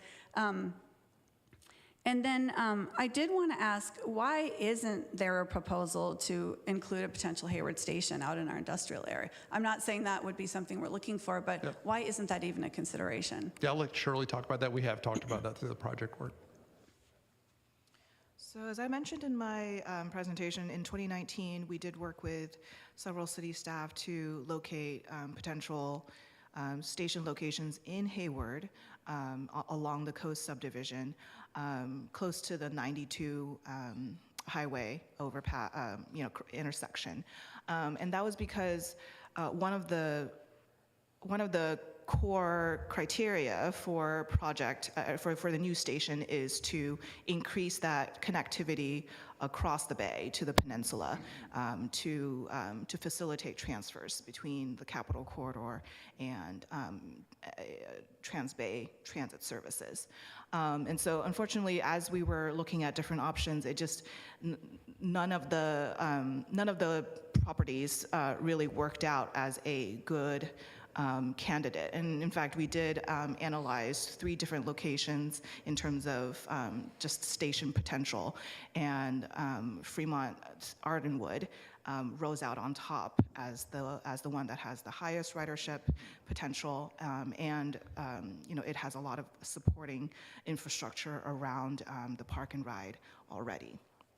And I mean, that's a good point. And I do want to, I think the question of equity came up, and I really want to know what was your analysis here, because that park and ride in Ardenwood is a huge tech worker ride. I mean, these are, people that drive their Teslas, get on one of the buses and head over. And I think that station will continue to serve, a more sort of privileged community while you're taking away stations from, some more low-income potential riders that don't necessarily have the privilege of driving, getting in a car. So what was your equity analysis in this? We'd have to go back to the project definition report to look at the specifics, but I believe ridership was one of the, there were several criteria, and ridership was one of the most important, and the connections to existing transit services across the bay. And equity was analyzed as a resource area in the EIR, not in the project definition report, I believe. Okay, sorry, did you want to add to that? Yeah, I just wanted to add a little bit to that too. So one of the really important things on this project, and this is not just our project, it's actually other transit projects in the state, is because California has been really focused on reducing greenhouse gas emissions, a lot of the funding, in fact, in our case, for intercity rail in California, all of the discretionary funding available in the state, the criteria for that is largely based on the ability to reduce greenhouse gases. And so when we're developing projects, not just our project, but any transit project in the state, that is going to drive a lot of the criteria for the development of the project. And also, I do want to mention too that my board adopted a station policy about 3 or 4 years ago because we have another community, Hercules, on the bay that is working on a new station. They developed a criteria for infill stations, and that is always there. So what we're doing with this project would not preclude a station but it was, as Shirley said, was evaluated, and it could be added in the future, but it's not currently part of the EIR clearance. Yeah, I mean, if we went forward, I mean, I would, like, why take it away from a city like Hayward and add some beautiful new station in an area that doesn't necessarily need it? I mean, I think it sounds like a good, I don't know. So my final question is, if this went forward and we finally, we just had to concede that this is what's going to happen, would you close the Hayward station before this was even built and available? No, we would continue. We'll continue to run service on the current Niles subdivision until the point at which we would shift the service over to the Coast subdivision. Okay. Yep. Okay, thank you. I mean, obviously, I'm not in favor of this. I understand you had to bring it. We appreciate your comments. I Thank think you. it's a real detriment to Hayward, and I don't think you're really considering the equity issues while you do this project. Thank you. Thank you. Councilmember Bonilla. Thank you, Mayor, and thank you for this presentation. I know it's certainly been something that's been on the mind of the public. My first question is, what's going to happen with the feedback that you received tonight? What do you do with it? Are you just here to kind of answer questions, or is this feedback really going to be able to impact the future of what's planned, or is this sort of planned and this is a community readout of what's going to happen? Yeah, so I guess the way that I'll answer that is that the project is not done. So, we are through the CEQA process, but a project of this magnitude will require federal funding. And the project currently does not have any federal funding, and because it does not have any federal funding, we are not able to do NEPA clearance, so federal environmental clearance for the project. We will have to do NEPA clearance for this project again, which is a lot of the similar types of analysis that you're doing for CEQA.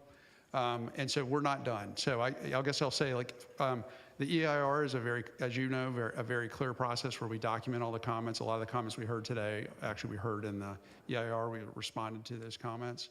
But we are here in the community, and we're going to continue to work with the community going forward. And I guess that's probably the best answer I can give is this project's not a done deal. It's not fully designed. We have a lot of work to do. Our hope is that we can continue to work with you as the project moves forward.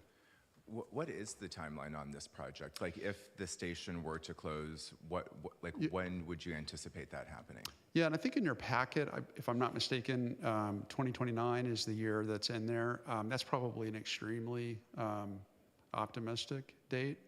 I think and appreciating your earlier presentation in the meeting, there's a lot of change in the country right now. Mm-hmm. We have been fortunate to have support for intercity rail in the state of California for a number of years, really a decade, and at a national level, really just for about the last 4 or 5 years. And that really was a sea change in the country.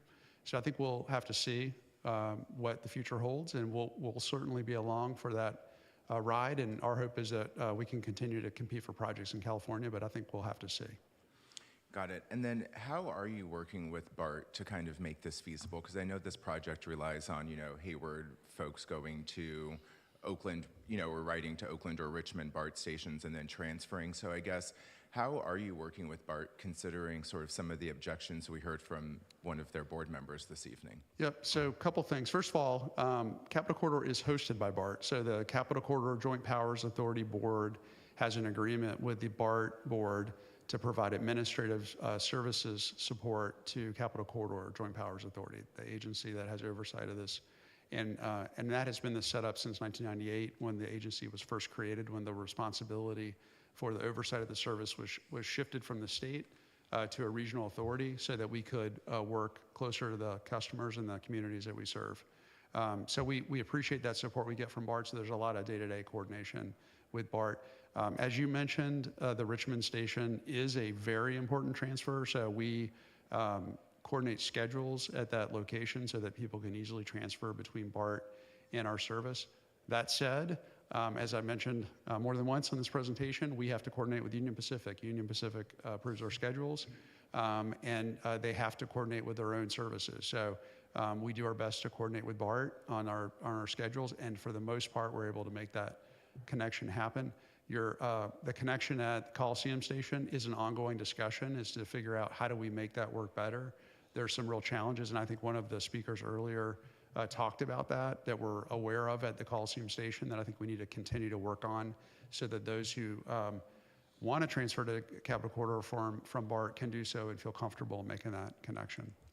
Yeah, that was going to be my next question. I appreciate kind of the coordination, perhaps from a scheduling perspective, but what are you doing to sort of improve the stations or help improve the safety along these routes? Because I almost think at every connection point, there's like points of vulnerability for our riders that are going to need to sort of be able to maneuver this system. So I guess we heard that there's a sense of safety in riding these trains, and now we're going to be putting people on BART and asking them to do these transfers in Oakland and in Richmond. So what's your broader sort of collaboration plan to ensure that the riders who need to connect to your system with this plan that I think you're hearing a lot of objection to tonight, to ensure their sort of safety as they try to maneuver all these changes? Yeah, and I think I'll probably, to stay within my area of expertise, I'll defer to BART on the specific questions. I know they have really focused on safety on the system. I will comment on our services. As I mentioned, our service is run by Amtrak. Amtrak does have a police department. They are engaged. They have a small service in California. A lot of what we do is we partner with local police agencies up and down the corridor. So that's a very, very common activity that we do. And we also coordinate with Union Pacific police officers as well. Okay, and then what kind of assurance or what can be put in place to make sure that, you know, if this project does go forward, what your guys' comments were around, you know, not having any increase in freight trains, what kind of, you know, commitment can be made so that, you know, 20 years from now that can still be the case? Because like you were saying, you don't really run the rails. So, I mean, how confident can you be in a statement like that? Yeah, so in the U.S. back in the 70s, I'm going to go way back to the 70s, when the freights were relieved of the passenger rail service, they were enabled to continue to have ownership of the freight lines. So in the U.S., unlike what you see in Europe, freight is really dominant in this country, and we're a secondary user. But we have to provide improvements to the infrastructure to be able to add any service. So when I mentioned that we have 15 round trips between Oakland and Sacramento, that is a result of hundreds of millions of dollars in investment that was made by the state of California back in the 1990s that gives us the right of access for that service. Between Oakland and San Jose, we've made investments that give us the right of access to 7 round trips. But anything beyond that, we would have to negotiate with Union Pacific to add service. What I can say is Union Pacific is a private railroad. We as public officials have absolutely no ability to control what Union Pacific can do. There's a Surface Transportation Board at a federal level which has some oversight, but it is a private company. The thing that I will say, and I did hear the comments and I've heard them before, they're not accurate. I will say absolutely are not accurate. There's no plan for us to increase freight service to 50 trains a day. That's simply not accurate. That's not the way the freight business works. The freight business is responsive to customer demands. And probably the best analogy I can give you is if you imagine a 6-lane highway, right? Not in the Bay Area, but let's say out in the sticks somewhere that has truck traffic on that highway. And we were to come in and add a 4th lane to that highway. It is very unlikely that the freight movement on that highway would be changed as a result of that investment in infrastructure because that highway did not have a capacity constraint. The very thing is in place here today. What we do is not going to change the demand for customers in the South Bay. So our actions are independent of what the freight companies are going to do in this corridor. Yeah, because I don't think any of us really want more trains running through our city, especially these long cargo trains. So that's a real concern of what this could turn into as well. Yeah, and I appreciate the comment. And if I was listening and I heard that comment, I would be in a panic about it. So that's why I wanted to make that comment earlier in the presentation to allay some of those concerns. That is not how the freights operate. We have to work with them in partnership, so we know a little bit about how they operate. And what we're going to do is not going to change their business. Got it. So I get the 13 minutes of sort of efficiency, but if you were to sort of take it from a Hayward rider's perspective, someone who's using that station today, how much time would these changes add to their commute? Because I don't see it really reducing their commute with all of these transfers they're going to have to do to get and access these services. Yeah, I think it depends on where you live. I mean, truthfully, it depends on where you live and how you get to the train today and what your mobility options are. And that's the reality of any of these projects. It depends on where you live. Got it. So I also share the same concerns, that my colleagues do, and I've written down, a lot here. Part of what I also wanted to understand is, these 4 meetings that you had within the community, how well were those attended? You want to talk about that? The community working group meetings were, as I mentioned, just composed of some of the community, some community organizations, not all of them. We tried to capture a broad range of stakeholder groups, from economic, business councils to HOAs and other things. But they were, I would say, the attendance maybe is just across half a dozen per meeting, and that is because we intended to do outreach on a organization level, not at a broad community level. And that approach may change during the NEPA process, and as we learned from our CEQA experience. What kind of changes were made to your guys' plans based off of the community feedback that you got in those meetings? Yeah, I think it was more of a one-way communication at these meetings. It was us sharing project information and us conveying to the stakeholders, if you could distribute this information to the rest of your organization, that would be helpful to us. However, we didn't really hear any significant feedback from these stakeholder groups. Got it, because I'm also, I agree with my colleagues that it does feel like, we're missing out on a very strong amenity. And then when you start to kind of look at, as you heard, some of the equity concerns and sort of how this is disproportionately impacting a low-income community and a community that really does rely on these services, I would prefer to see the conversation shift to say, how can we work together to improve ridership, and how can we make this station a thriving station so it can remain, versus saying, let's do away with it and not have, any access for people in Hayward to access the Capitol Corridor directly from Hayward. So, perhaps as we continue to go through this process, we can look at, if we're not gonna, if we are gonna, move forward with this, I do want to see, the potential of another train station in Hayward, but I would really like to see that current train station stay there, and then we work together to figure out, not just our 2 agencies, but kind of, taking a broader approach to see how might we be able to partner to increase, ridership so that that station does remain viable. And I'm also very interested in what type of community benefit we would be offered in Hayward, since this seems like a lose-lose project for our community, right? We're going to potentially lose the station. It's going to rip right through our shoreline, which is something that all of our community, is very concerned about protecting. I think this does have environmental issues that we're all very concerned about, especially as we talk about climate change, we talk about sea level rise, we talk about, coastal and flood resilience. All of these issues, just seem to be sitting in the middle of this project, and from my perspective, don't seem to be considering the true impact that it's going to have on our community. So I don't really support the project as it's currently laid out today, especially without seeing what other type of community benefits can be offered to Hayward if, these changes do move forward. So that's, kind of some of my parting comments here, is I do kind of want to see more benefits for Hayward if this station does close. I do want to see better coordination between you guys and BART. I appreciate your comments, but it still seems like there's a lack of coordination between your guys' agencies, especially considering the comments we heard tonight. And then I know you kind of talked about, this service being, potentially more reliable. Is there a reliability issue with the current station in Hayward and your guys' ability to service that? So our reliability between Oakland and Sacramento is stronger than our reliability between Oakland and San Jose. And a lot of that is because whenever there's an incident, we do have incidents, we have cars on the tracks, or we have, unfortunately, we have fatalities sometimes, or we have signal issues, is that because we're in a single track territory, what that requires is that if you have a train that's coming north, it has to wait in Santa Clara, actually San Jose, until a train that is running late can come south. That same issue does not exist to the north of Oakland.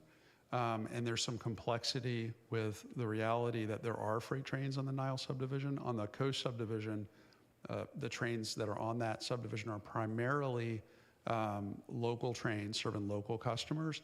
And then the Amtrak long distance service that runs between Los Angeles and Seattle also takes the coast subdivision, but everything else is just local freight. So for us, if our service shifts to the coast subdivision, it will be easier when there's an incident for us to recover that service than it is today. I see. And then I would also ask that you guys do maybe some targeted outreach to those that are actually riding Amtrak in Hayward to see, you know, how this potential plan would work for them or what kind of input they would have. Because I think, you know, hearing the community input can really help shape this into something that's a win-win for everybody, not just, you know, kind of, I think, these broader regional efforts that you were describing tonight. Those are my comments. Thank you. Thank you. Councilmember Andrews. Thank you. Thank you for the presentation, and I know it's been a long night for you all, so I just want to acknowledge that. Just responding to all the comments. I know it's been very difficult tonight. I think it's interesting that we had a flood control presentation prior to this item. I just wanted to acknowledge the irony of that, but wanted to know what community groups in Ardenwood have you informed about this project in the Ardenwood area? Or like just the names of them in the names, any names, any Oh, HOAs in that group? yeah, around Ardenwood, it's mostly been HOAs that have been kind of stakeholders that we have reached out to. There's, as well as the city of Fremont, of course, who has some knowledge about the business park developments, as well as the city of Newark, who is on the south side of SR 84. Okay, and then before you went to the community groups in Hayward, was this station already decided that it would be the one that would be on the chopping block? Well, as part of that shift, we always knew that service along the Niles subdivision would change. That Hayward station and Fremont station, the Fremont Centerville station, would no longer be able to be served if we shifted the service. So there was always this idea of we know that we need a new station or two along the coast subdivision, and the question is just where. And I just want to add one more thing. So the concept of this change actually goes back to a 2013, 2016 vision plan that was developed by Capitol Corridor that talked about changes up and down the corridor. And then we applied for funding through some of the greenhouse gas reduction funds, the TRSA, it's called TRSA program. And part of that, I mean, the primary criteria for that is, does your project reduce VMT and greenhouse gas emissions? And that was part of it. So as Shirley said, when we developed the project, we didn't necessarily think there was going to be a single station, but we did know that there was going to be a shift in the service. Okay, I'm curious about it because Hayward is known as the heart of the Bay, and this is actually more centrally located. So I'm just trying to figure out why this was actually removed instead of trying to figure out a way to keep it. Oh. Removing the Hayward station was not the primary driving factor of the station, of this project. Really, it was the shift of service onto the coast subdivision. That was the main force of driver, and that reducing of conflict and train congestion between freight and passenger rail along the East Bay. That was really what was the first driving factor of the project. And can you speak to the comment from our BART director regarding speeding up service to save the 13 minutes? What in particular? Is it possible, even with the conflicts, can you surpass the conflicts to speed up service to save? So we have made small investments here and there to speed up service. We are where we're going to be in terms of speed on the corridor. We're always looking for little projects here and there. I will say, I mean, I'm a railroad person, so I understand that this is not an easy issue for everybody else who's not in the railroad business. 13 minutes is a lot of time, actually. It's really hard to do a project where you can save 13 minutes. And what that will do is it will reduce the time between Oakland and San Jose to an hour. So that's a really big deal. We had an investment of about $17 million that was also funded through a greenhouse gas reduction program. I think reduced it by maybe 7 minutes for that project, and that took out some curves and did some other things to the track. But we're kind of where we're going to be in terms of speed at this point without this shift. Okay. I have a question now about space. I know that we have been trying to activate parking lots, and sometimes there's activation on your space. You may not even know if sometimes there's activation on your parking lot spaces, but have you all thought about activating to increase ridership in your spaces to actually make this more of a viable station that had more riders? We would like to work with Hayward in any way that we can to increase ridership at the current station. I guess I'll just say that we're looking at stuff all the time. We're still not back from our pre-COVID numbers. We need to be in a better place long term for the service to continue. So we value any opportunities or ideas that the city has, and I'd love to work with your staff on that going forward. But it won't save our stations, even if we increase the Well, we're going to be here for a little while, so right. we'd like to work with you, and we'd like to continue to grow ridership in the community, just without a doubt. All right, and what is the likelihood of receiving federal funding? I think in the rail business, unlike the highway business or the transit business, all of the funding is discretionary. Prior to the infrastructure bill that was passed 4 years ago, outside of the Northeast Corridor, there really was very little intercity rail funding. Everything that's been done in our corridor, with the exception of a little bit of funding in 2008 as a part of, when the recession hit and a lot of money was pumped in the economy, there was a little bit of money back in 2008, but everything else since our initiation in the late 90s has come from the state of California. The last 4 years is an anomaly in rail. My personal hope, I think, we have a lot to do in the U.S. for intercity rail. We got a long way to go. My hope is that continues. I think probably all of us are wondering where things are going to go, and I'm with you in wondering where things are going to go. I think this is a competitive project. I think there's an opportunity to change it a little bit, not build quite as much as we cleared in the environmental document at its current design as we've described. It would be less competitive for federal money, but we're going to continue to work on the project to make it a competitive project. Okay, and then question, did you reach out to the cannery HOAs regarding this project specifically?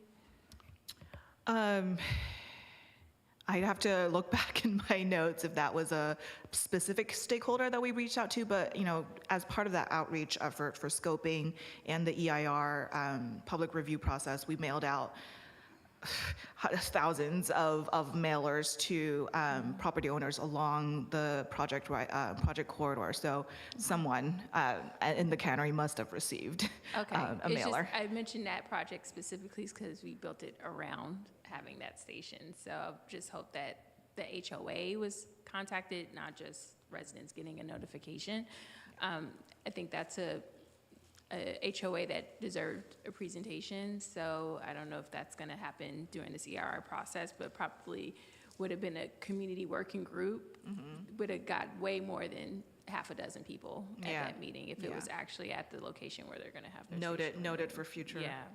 Okay, and then I just want to acknowledge the commenter, Marshall Reyes. I think she made some good comments regarding the inconvenience that this is going to cause. I did have residents that reach out to me that mentioned not just the inconvenience, and those are fortunate to have a job to make a commute to, but there's a lot of folks who are on a very strict income, and this is going to cost them money. They may not be fortunate enough to have someone that can give them a ride. They're going to have to pay $30 at least, some type of ride service.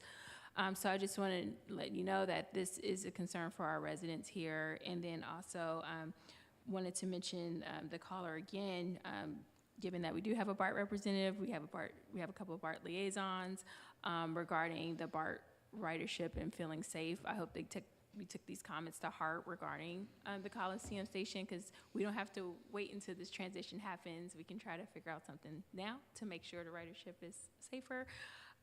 So I just, again, and also the commenter, Alex Greenland, regarding Richmond, that Richmond is a very difficult commute from Hayward.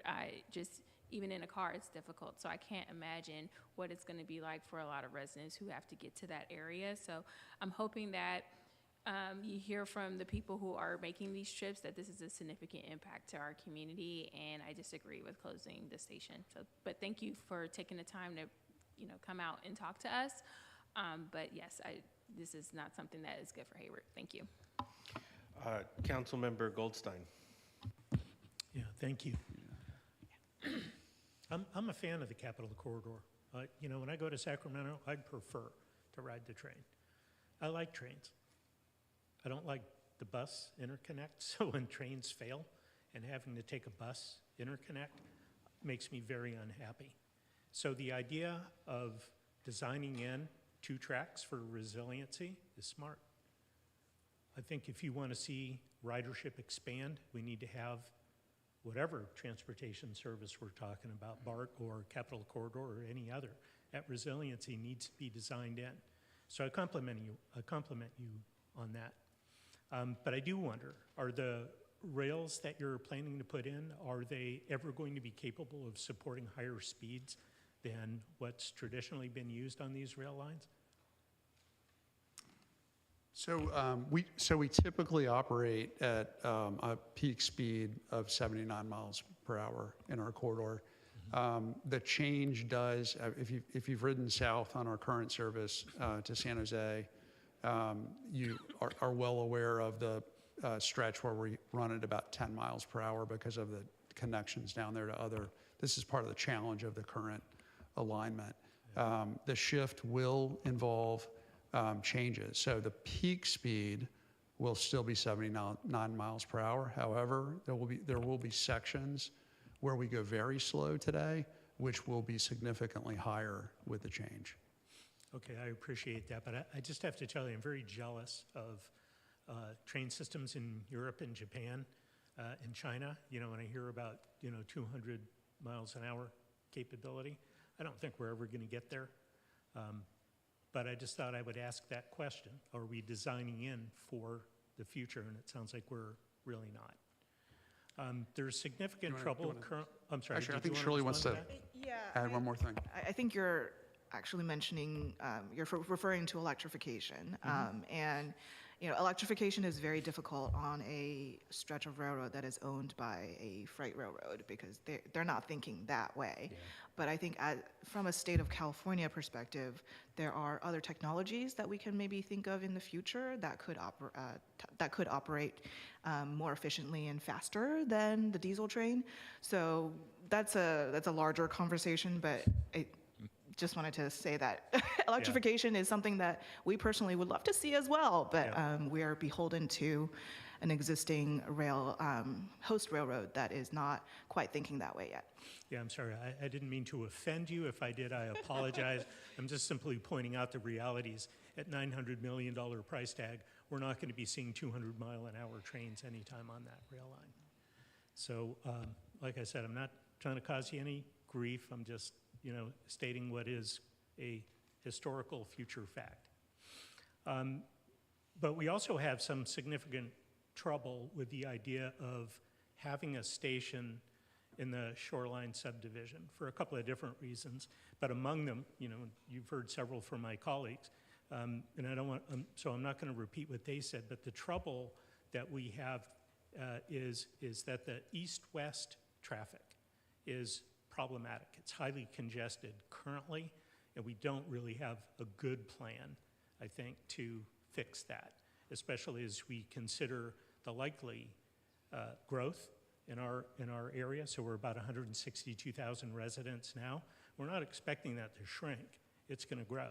And of course, we have plans in place to improve traffic flow through some increased signal automation and improvement of certain roadways, adding some on-ramps, off-ramps, and that sort of thing. But I don't think it's going to be attractive for people, the majority of people that live on this side of town, to cross over 880 during high commute traffic times to get to a train station on that side. So what I'm thinking is it's probably not realistic. And I have to imagine that staff had already looked at this, and it was part of their calculus that putting a station there just isn't realistic. What is realistic, though, is maybe having some of those folks shift to using BART to get to one of the transfer stations. But the problem with that idea is it now raises the cost of transportation, not just the time, but the cost. I think the cost to go from Hayward to Coliseum Station is around $5 or $6. So we're now automatically suggesting that we're asking riders to increase their daily ride cost by at least $10 or $12 round trip. And so we do have a significant number of folks that are price sensitive. They just don't have the means to cover that. And so I would like you to consider moving this plan forward, if you're going to, that you consider a way to reduce that cost. Maybe it's a transfer fee reduction. Maybe I'll leave it to you to figure it out. I'm not the expert in that, but I'm just saying for our citizens, our residents that need that consideration, I would just ask you to be thinking about that. In fact, I kind of like the idea. Liz, I like taking BART, and so I took BART here today, and I plan to keep doing that, just so you know. I do like the idea of having our residents using BART, and I think this may in some way come out as an incentive for people to use BART to then also go to Sacramento. I'm not sure. There's always unintended consequences. Nobody can really calculate exactly what that is, but I think that's potential. A couple of questions though. What happens to the station? First of all, who owns it? I understand we own the parking lot, right? City of Hayward owns the parking lot. Who owns the building? City owns the land, the 2.3 acre land. So we own the land and the building? I'm not sure about the building. We own the land. All right. So what I'm hoping at the very least, we get some community benefit out of that. And I agree with Councilmember Bonilla Jr. We really ought to have some kind of a gift that we can come back to our community and say, look, we know we had this whole discussion about transit-oriented development. We know that's why you bought here, or at least a large reason for you coming here. Priorities have shifted, if this is the direction that we decide to go. And, offer some community benefit. I think that'll be an important consideration. But when I think about rail around the Bay Area, when I think about transportation around the Bay Area, anything that builds, a faster, more reliable system, I think is going to win adherence. And I think it's just a matter of time. Thank you. Councilmember Syro. Thank you, Mayor. Thank you for the presentation. I know I do not envy the position that you're in tonight, but I appreciate you fielding our questions. I want to start by saying I'm a huge train lover. I've taken Amtrak coast to coast from Oakland to Connecticut. I have a lot of love and respect for the work that y'all are trying to do in this, I would say, relatively train-unfriendly country. And I understand the role that trains play in combating climate change and pulling cars off the road. I do want to say for the public's knowledge, for folks that will tune in later that haven't been following the saga as closely, this project and the decision to remove the Hayward Amtrak station is being made by a joint power authority, which our city has no meaningful seat at the table of. I understand the vision of this project. I understand why you're trying to connect, the lines you're trying to connect. And I know that you understand why we're upset. The removal of the Hayward Amtrak station represents the removal of an amenity from our community, and there's nothing really being offered in return. And so I'll have some questions a little later on, but I want to understand what latitude there is for some kind of exchange to take place if this decision really is going to be forced on us. We are one of the most diverse cities in the country, and I have to agree with Mayor Halliday here that this is a slap in the face of equity. No station in Hayward means we're looking at potentially 30,000 more car trips. You wouldn't believe the amount of flack we get when one new housing development goes up and people complain about the traffic there. This is a traffic bomb being dropped on our city, compounded by the fact that it will be our residents who represent historically marginalized demographics that are going to bear the brunt of this change, the emissions, the adverse health impacts that are associated with them.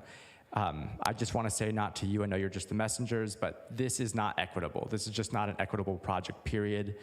And I just want to be explicit about that. In its current state, it is not equitable, no matter how current reports are framed or whichever board approved it. I agree with Councilmember Bonilla around how do we invest in ridership. I like to imagine if just a fraction of that $900 million was cultivating new riders through subsidized passes, partnerships with our local athletic teams, partnering with our school district or other similar initiatives. Like one of the callers mentioned, we have a booming biotech scene in the industrial area of Hayward. Why not help service this increasing growth of commuters? And that leads me to my first question. I look at the rendering of that Ardenwood station, and we're looking at something really significant as it relates to a capital improvement project. The Hayward station's much smaller, much more humble in comparison. And I guess I'm curious, in this new plan, what would be the difficulty of standing up something as minimal as the current Hayward station, just to allow some type of exchange from removing one station and providing another along this more efficient line? I know we wouldn't hit that full 13 minutes, but could this plan accept 12 if it meant allowing our community to reduce carbon emissions and participate in your ridership? It's a complicated answer, as everything is in our business. So again, going back to the fund source for this project and the fund source for many transit projects in the state of California are driven by greenhouse gas reduction. So the net change in ridership as a result of this project is expected to reduce vehicle miles traveled and therefore have a positive impact on greenhouse gas emissions. The comment about could we invest in the Hayward station? We have not looked at that change, making that station similar to what we're talking about at Ardenwood. I will tell you, we're coordinating with Amtrak. Amtrak's actually in charge of a project in Davis. If you've been to the Davis station, it is a similar type of station where you have an island platform. It requires that you walk across tracks. It is not a center island platform. A center island platform is an ideal station from a safety and just a comfort and ADA accessibility standpoint. There's a significant cost to any sort of project like that, and it will be challenging in Hayward because of the narrow right-of-way in that location and where the existing housing is that's in close proximity to the station. And so there's just no feasibility for even a minimal station? Because I understand you worked with staff in 2019, but based on the renderings, it felt like you were looking for a station of a caliber much larger than what I'm suggesting here. I just want to make sure we're talking about the same thing. Yeah, and we are actively thinking about how to reduce project cost. So one of those project cost components may be to reduce the scope of the Ardenwood station. Mm-hmm. And as Rob mentioned, we're facing a very uncertain funding future. So we do have to think about how to perhaps rescope the project to make it a more feasible project to pursue additional funding for. So a lot of things are up in the a lot of things are up in the air right now. So I think this is a good time to talk again and think about how can we make this project better. Yeah, and I appreciate your spirit of collaboration here because I understand the value of what you're trying to accomplish here, and I want to figure out how we can get to yes and win as a community. I mean, if the city of Hayward can get behind this, we can throw our legislative weight behind. We okay? There's a lower mic if you'd like to sit. Yeah. Yeah, we do that here in City Hall.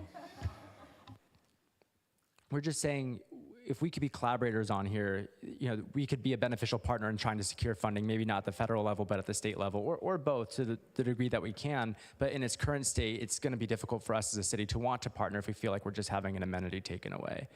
And so, you've heard most of what I want to share already because my colleagues have made such great comments. I think I just want to end with a line of questions just to kind of clarify. When you say you would like to work with us, I want to know what that looks like, what you mean by that, what options we have. Our community is being pretty clear the current plan's not working for us. So, we'd like to have a say in this decision. If you're showing up to remove something, is there a community benefit that can be offered? Is any of this possible, or is this just all a polite no that we're getting tonight? Yeah, I'll comment on that. I don't think I've ever worked on a transportation project that has universal support. I'll just start by saying that. And I want to say, I know we're getting a lot of hard questions and frustration from all of you tonight, but I genuinely appreciate the feedback. I've been in public service for almost 30 years. We're all trying to do good things, right? Work together, look for good solutions. I will tell you that in the previous administration at the federal level, one of the very important things is, does a project have community support? And I am not in those rooms when those decisions are made about what projects are funded, but I do believe that those projects are funded based upon community support. What I hope that I will convince all of you of, and I haven't yet, is that this project actually is a really valuable project. It is going to connect this part of the region into the rest of the state's rail system in a way that I do not believe today it does. And our belief is that to do that, you've got to use that other right of way. And you can see even at this, on this crude map here, how challenging the current right of way is where the train service runs today. Now, in the end, is that what we end up doing? If we do not have broad support for the project, I think there's a low likelihood that we will get funding for the project. So what I hope that you will leave tonight knowing is that your voice does matter, and we are not interested at Capitol Corridor in a project that is not supported broadly in the community. However, I hope that if you make that decision, you do so knowing the full details about the good and the bad of the project. And we're not done yet, so I hope we can come back to you again and talk again about the project as we keep moving forward with the development. Great. Thank you for those comments. And yeah, I would love to encourage you to continue to come back to the community and make this process as transparent as possible. We received a lot of comments leading up to this work session tonight. People were panicked. We thought we were losing the station tomorrow. And so I think it's, the step one is you showing up here. Please continue to do that. Thank you. Thank you. Well, I'm glad you had a chair. I was getting nervous. We have water too. Well, I appreciate that because I think of everyone here on the dais. I think I'm the one that's been interacting with you mostly online, but I know I've participated in some meetings, and I was just and I appreciate you taking hard questions and sort of enduring this. And I know this is a work session, so this is where we get to just sort of ask the questions. But as I was looking at the report, it struck me that a lot of your community input data came in year 2020. And I was just curious, do you see that perhaps as a problem that it came in 2020, right when we were in a pandemic and people had other things on their mind other than a relocation of an Amtrak station? I mean, fair point. I mean, I concur that one of the challenges of this project is that we started the project right before the pandemic started. And we are required under our funding agreement to complete the EIR before a certain date, and that didn't change with the pandemic. So fair point. Again, I'll say that a project of this magnitude is going to have federal funding, and it will require that we have a NEPA process, and that will require that we have meaningful public engagement going forward. And that is important because, respectfully, when I think it was one of the meetings that I participated on, I asked for a meeting in the Cannery neighborhood, and I was rebuffed, and it was a hard no. And they said, we have a meeting in Oakland. It was a set time at 10 o'clock or whatever the meeting was. And I was left saying, here I am representing the city. I'm trying to sort of connect you with the voice of the neighborhood. And, I wasn't given the opportunity to connect the neighborhood to you because it was, if they want to participate or engage, they have to go to Oakland and do it. And so I felt, I didn't feel that we were being heard. And, we talk about stakeholders.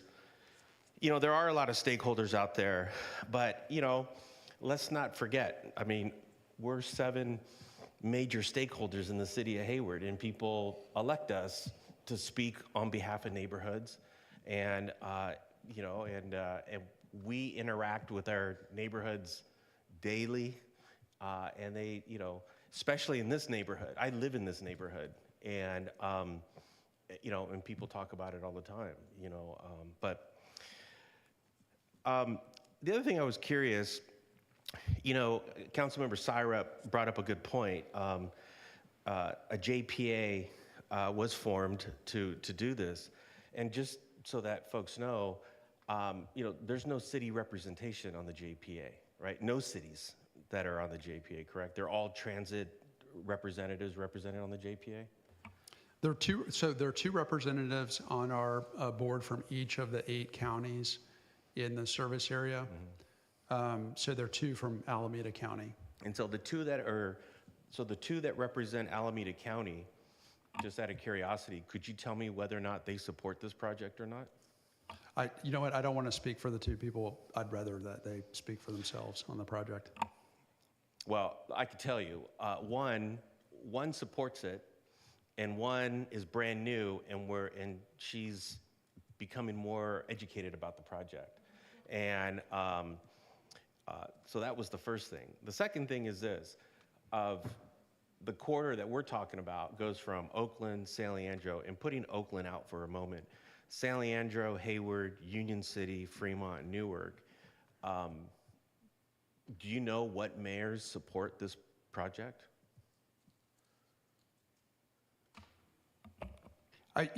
I'm not going to. I really don't feel comfortable speaking for other mayors and their position on the project. Yeah, none of them do. So I don't feel like that's my role as a staff member managing the Capital Corridor. But aren't you the governmental relations person? No, I'll manage the agency. Oh, okay. Well, I can tell you, all my colleagues don't support this, and I mean that's a pretty big message. I mean, when we talk about stakeholders, that's a major stakeholder, right, in these projects. The councils, I think you heard from us up here, but Union City, I would stand corrected, but I don't think there's a member of the Union City Council, Fremont, and Newark.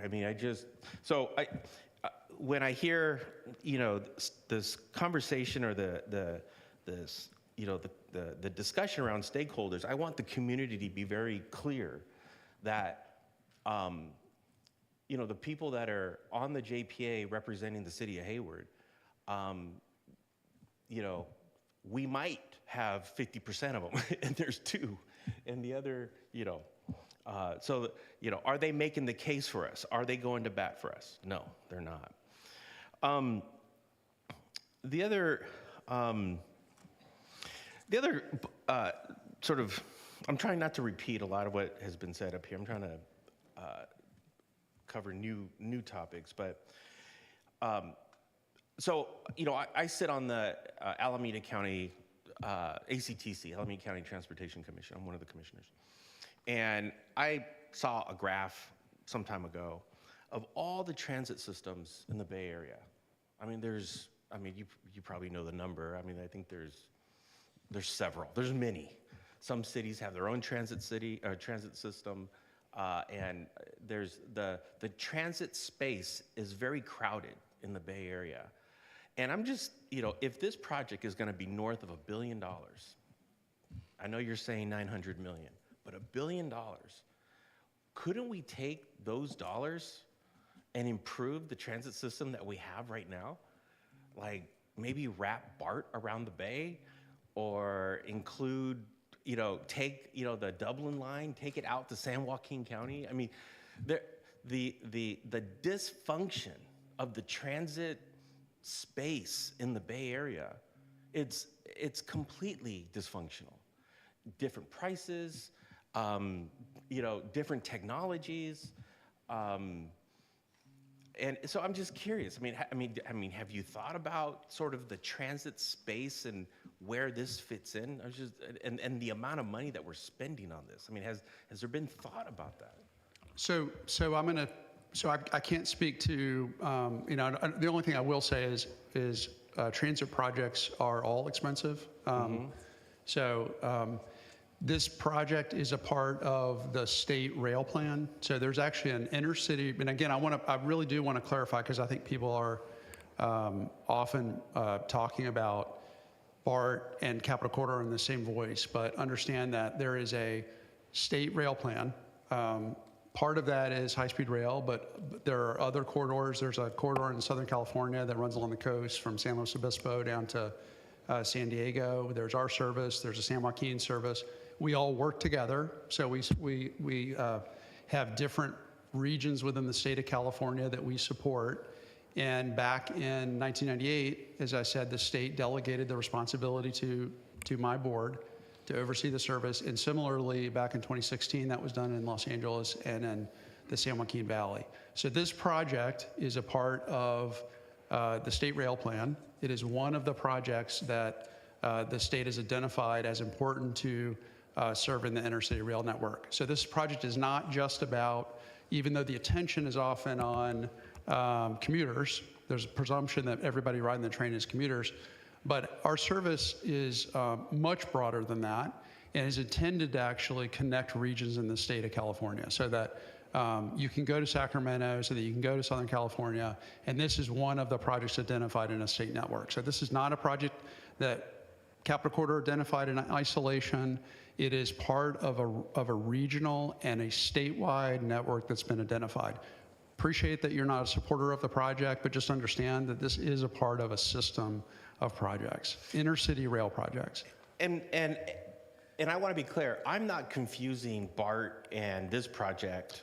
You know, Understood. I understand they're separate. Yep. And I guess the point I'm making is the public transit space in the Bay Area, it's crowded, and it's it just seems, if we're going to make the effort to raise $1 billion, why can't we take those efforts and improve, the system, a system that we have already? And I'm not an elected official, so I probably don't have a lot of power to make that change. But I will say that any project that we are going to get funded will compete against other projects.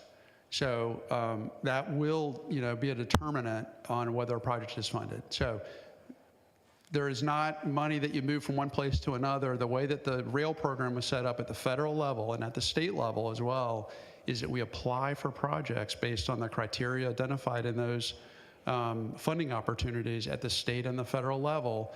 And if our project is a competitive project, this project or another project, then it will have a higher chance of getting funded. Doesn't mean it will be funded.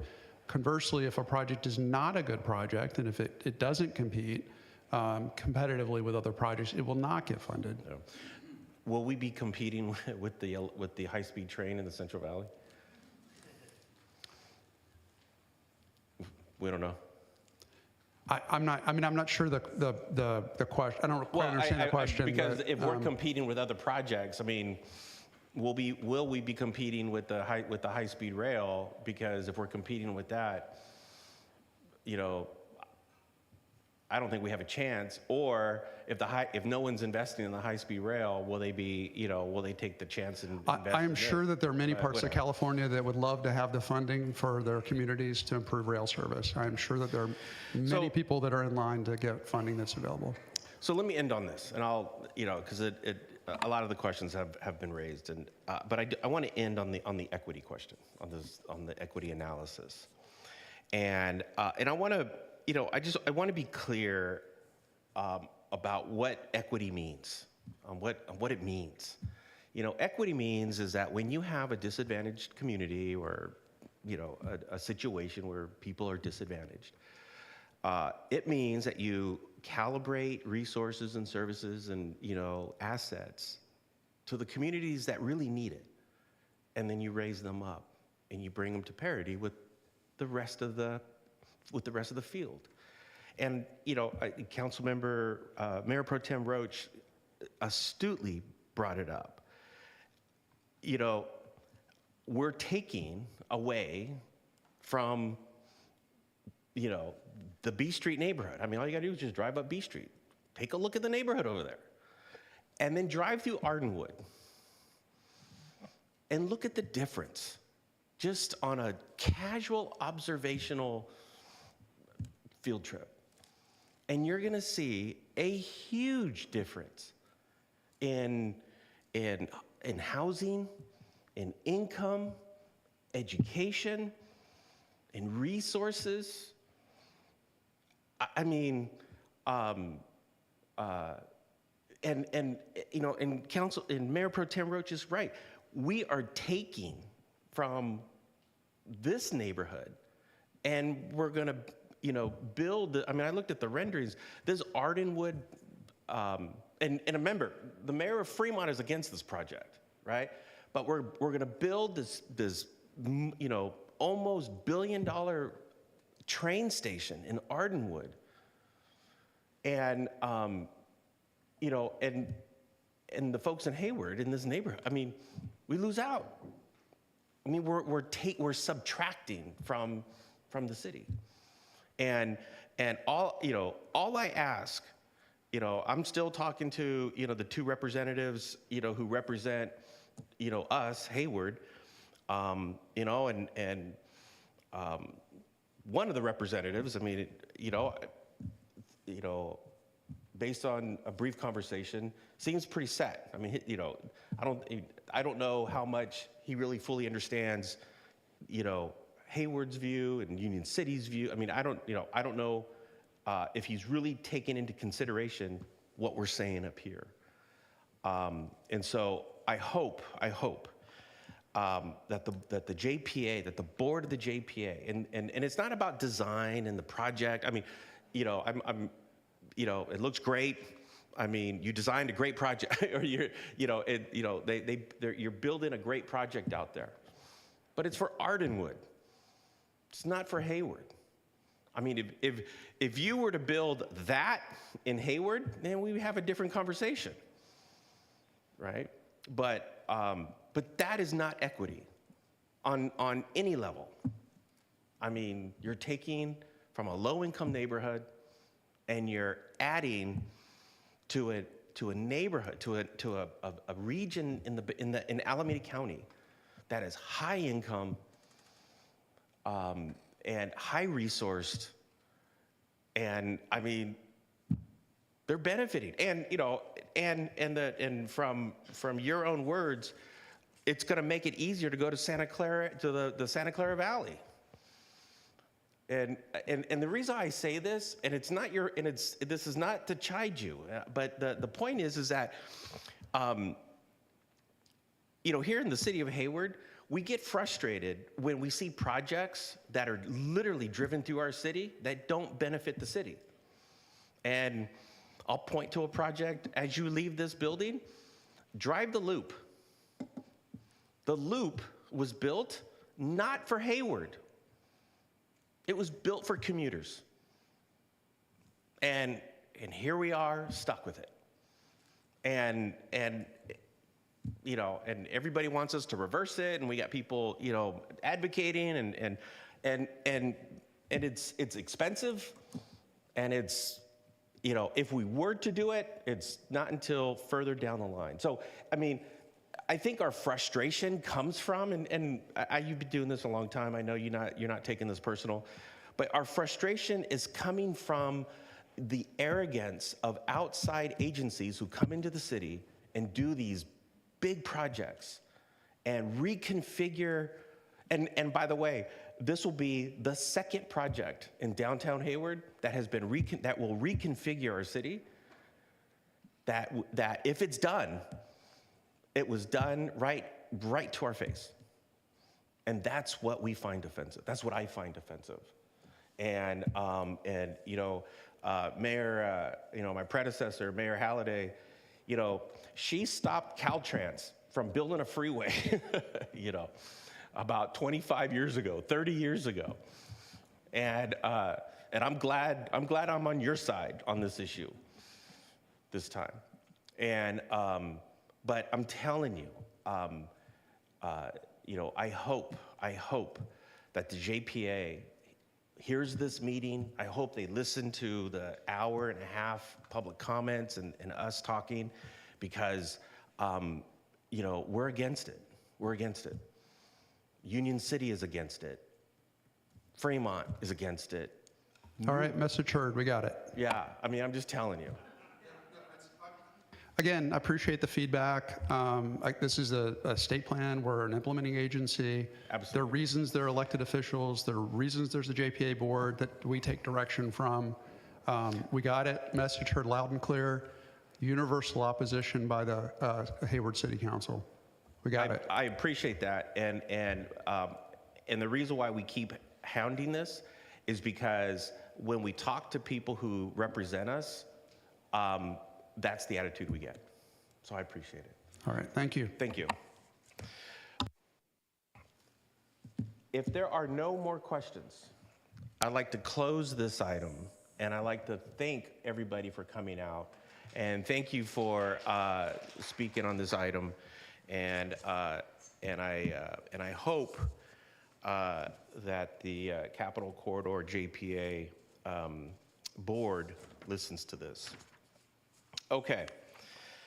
I'd like to close this session, move on to LB 25-002, which is the Hayward Public Library, adopt a resolution approving Hayward Public Library's 5-year strategic plan 2025-29. And this report, I believe, will come to us by way of the library director, Gianti Adelman.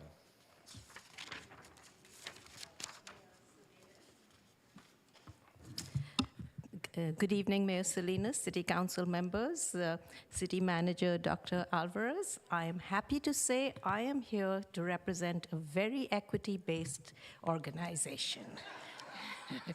So, we have before us our Hayward strategic plan, and I will try to keep this short. I think all of you have seen all the documents we put forward before you.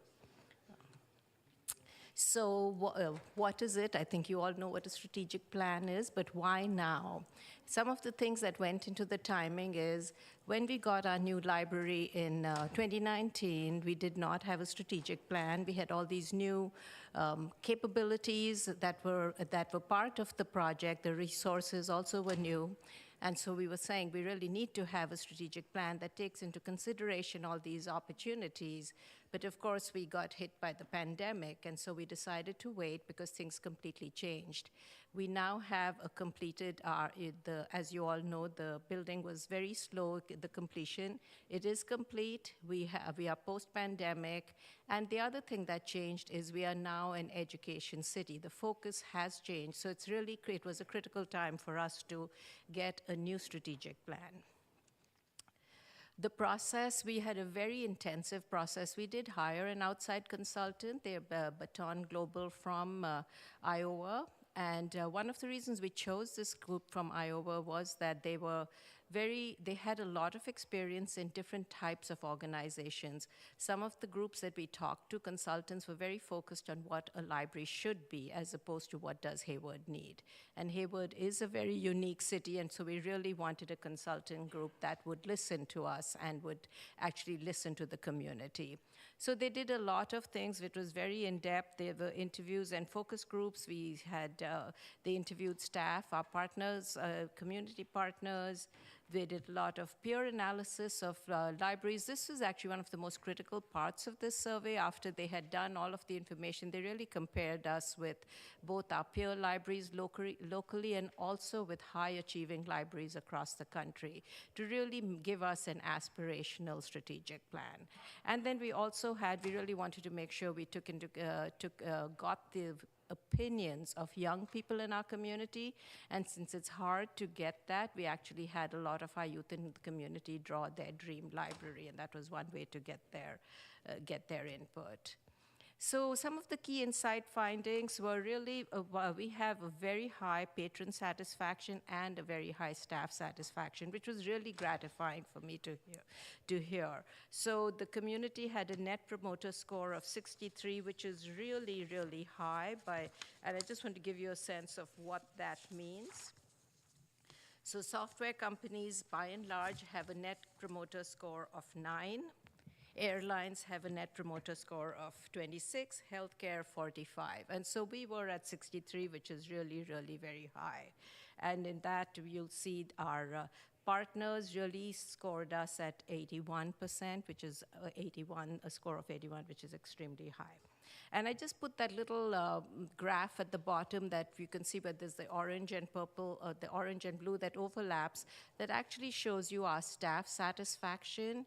It shows how closely aligned it is with what they believe a library should be doing for staff and what they actually believe we are doing.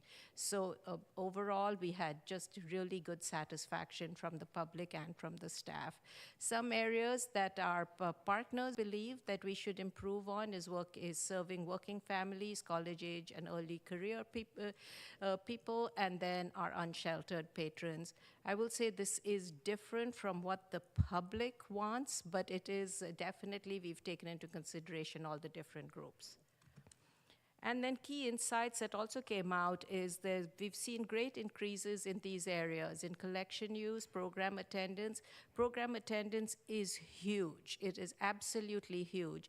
And as a working class community where we have a very limited access to performing arts, to cultural institutions, that is a role that the library has taken on. We're continuing to grow it, and that is something that the community wants.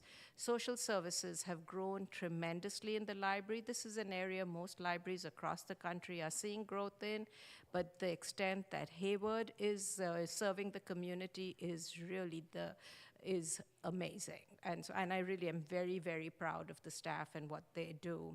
And one of the things we have seen also is staff workload is huge, is really very high. And we have seen that the number of staff per capita, the number of staff per programs we do is actually very low for us. But our staff are amazing and do a wonderful job. Other insights that we found was one of the big goals that people have mentioned frequently was they want to see expanded library hours. We do close our library quite early. We also are not open on Sundays. So there are two areas that both the public and the staff do feel that there is a need.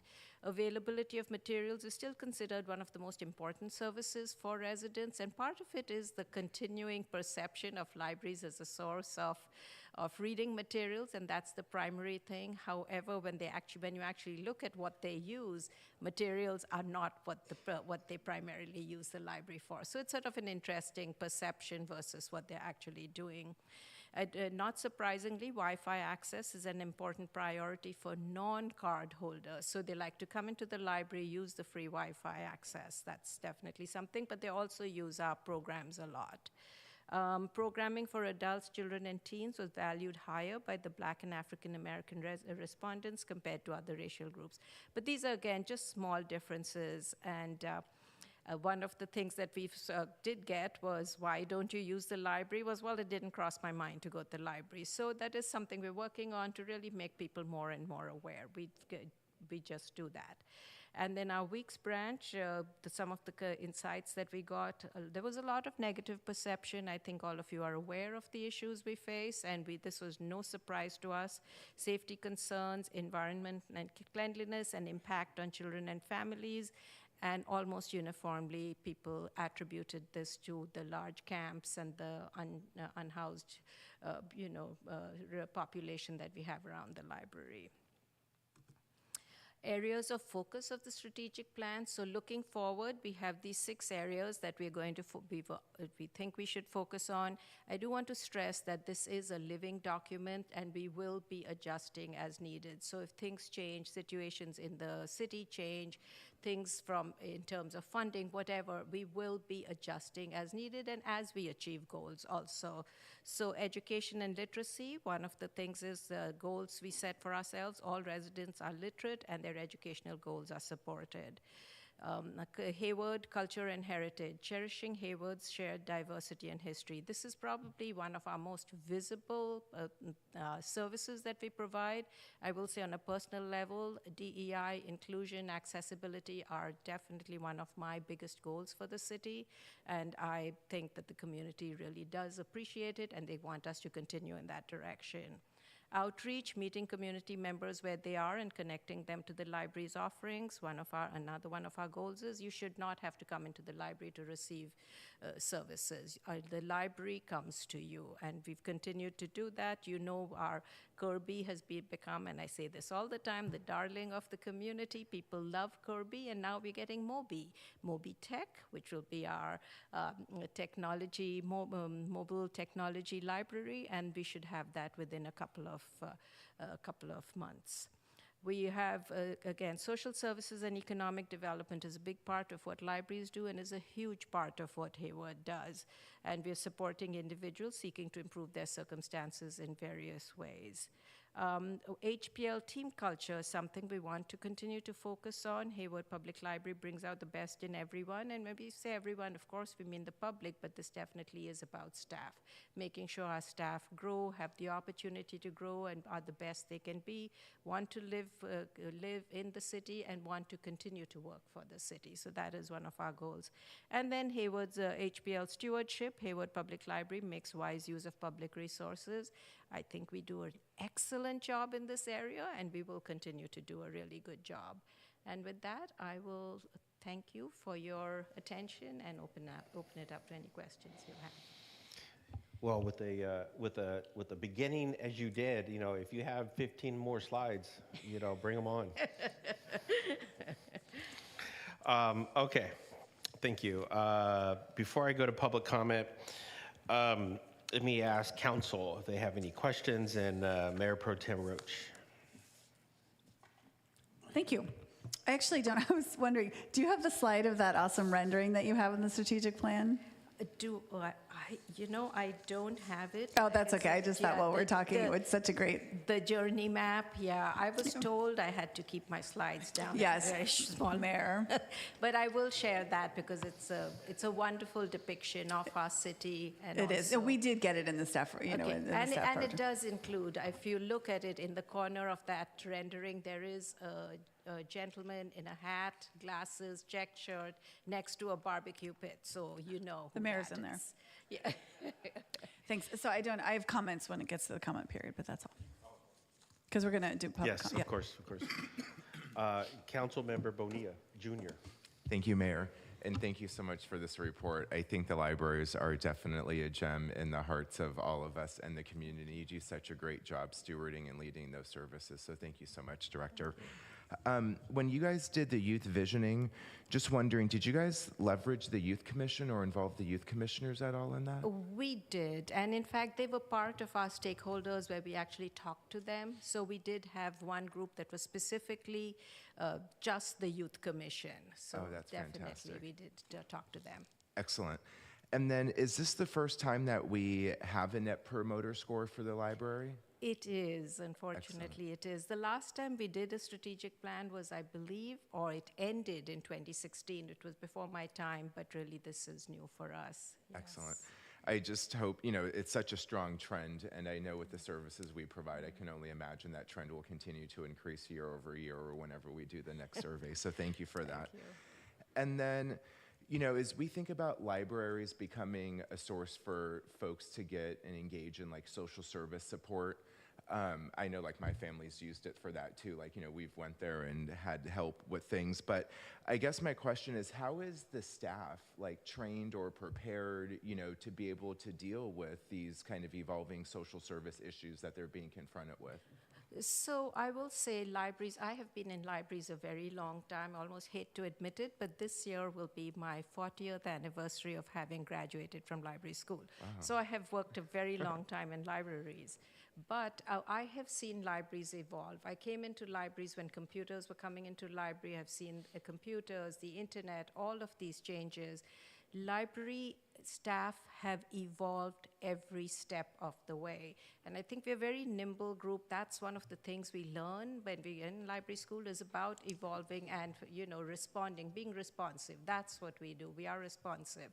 Are we perfectly able to, I believe, especially we are definitely in a crisis mode, especially in areas like urban areas and around cities, is with the mental health issues, unhoused issues. This is impacting us hugely. It is extremely stressful for staff. But we continue to deal with it, and I think, we provide as much training as we can. We continue to do that. We really train staff regularly. We also provide them a lot of support. But one of the things we do is partner really well with agencies. And Good. so, for example, and I know we have some people in the audience here who are our partners, and so and one of the things, for example, we're going to do in a couple of months, we're opening a community hub at the downtown library. So when the library was built, it was built with all these technology rooms. We then went into the pandemic. So one of the things we realized is we need flexibility of spaces also. So a room that was supposed to have been a video room is now becoming a community hub where we will have different agencies come in on a daily basis. It'll be predictable. People can come in and talk to them. And so we might have one day that will focus on housing, one day that will focus on education, one day that might focus on food security. So things like that, really making sure that we are partnering and giving the public the expert advice and help they need. We are just sort of the conduit. One of the things we always say in libraries is I may not know the answer, but I know where to find the answer, and that's what we do a lot of the time. Excellent. Yeah, you can definitely see the shift of, libraries kind of starting to morph into, or not even morphing into, but really becoming these community resource centers where literacy and, books and all those things are there, but there's all these other services that the community so desperately needs. So thank you for being on kind of the cutting edge of our community needs and evolving our library services to be evolving with how it is our community needs to use the library. And speaking of that, what would it take, and maybe this will come into our, strategic discussion when we do our roadmap, or maybe it's the budget, but what would it take to look at expanding the library hours to open on Sunday? So even as we speak, or maybe she's gone home now, but we're actually putting together the numbers for, so depending on what we want. Do we want to be open 5 hours on Sundays, or do we want to be open a full day on Sundays? So we're really putting the numbers together. We know that the need is there. We know that the community wants Kirby. I mean, we get requests for Kirby.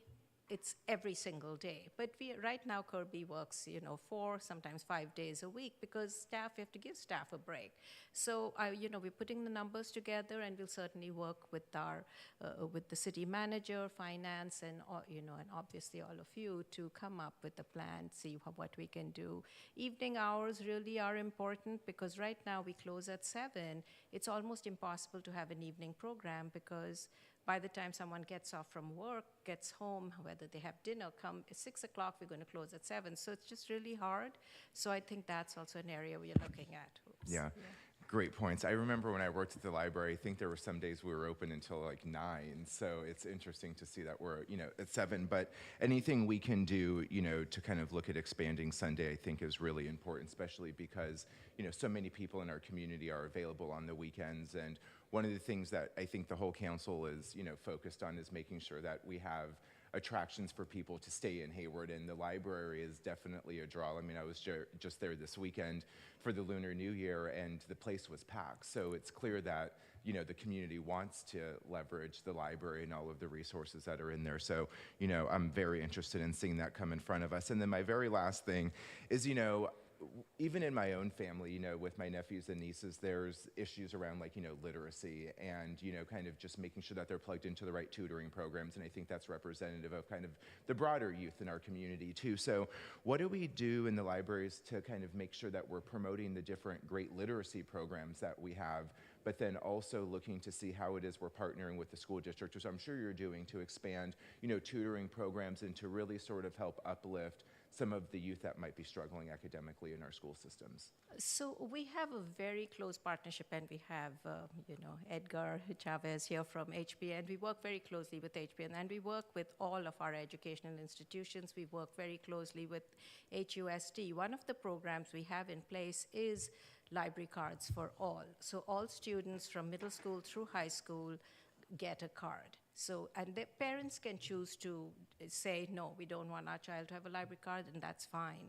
but we make sure every child, at least from that middle school to high school level, gets that library card. So that is a really good point. There's something called Peak Jar, which is the information that goes out to schools, to students. We put a lot of information in there. We definitely have, our social media, we're doing really well in social media. We have a newsletter that goes out, which is separate from the city's newsletter, but our newsletter goes out to, over 30,000 people. So there's a lot of that going on. The literacy program has its own newsletter. Literacy, especially for adult literacy, often is word of mouth. That is often the way that the word gets out. But we have different programs at different levels, and we have one of the busiest literacy programs in the state. Again, if you look at it per capita, the amount we do is just shocking. And we're doing all kinds of things. We do citizenship programs, we do conversational English, we do ESL, we do families for literacy. So we cover That's great. It's the gamut. Yep.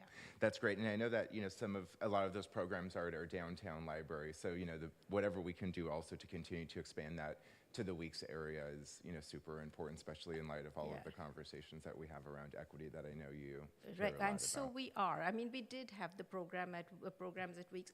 So it's sort of an interesting thing. Weeks was definitely the busier library when we had the old main library. And then when our new library opened, everyone came to downtown library. And during the pandemic, Weeks really got hit. And once I would say, literally the way the tents and the camps just took over that area, it's been very hard for us to recover. But we feel right now we're doing sort of a certain amount of, refurbishing and remodeling. It's just it's like a drop in the bucket, but we are doing that, and we're hoping we'll get more people to come in.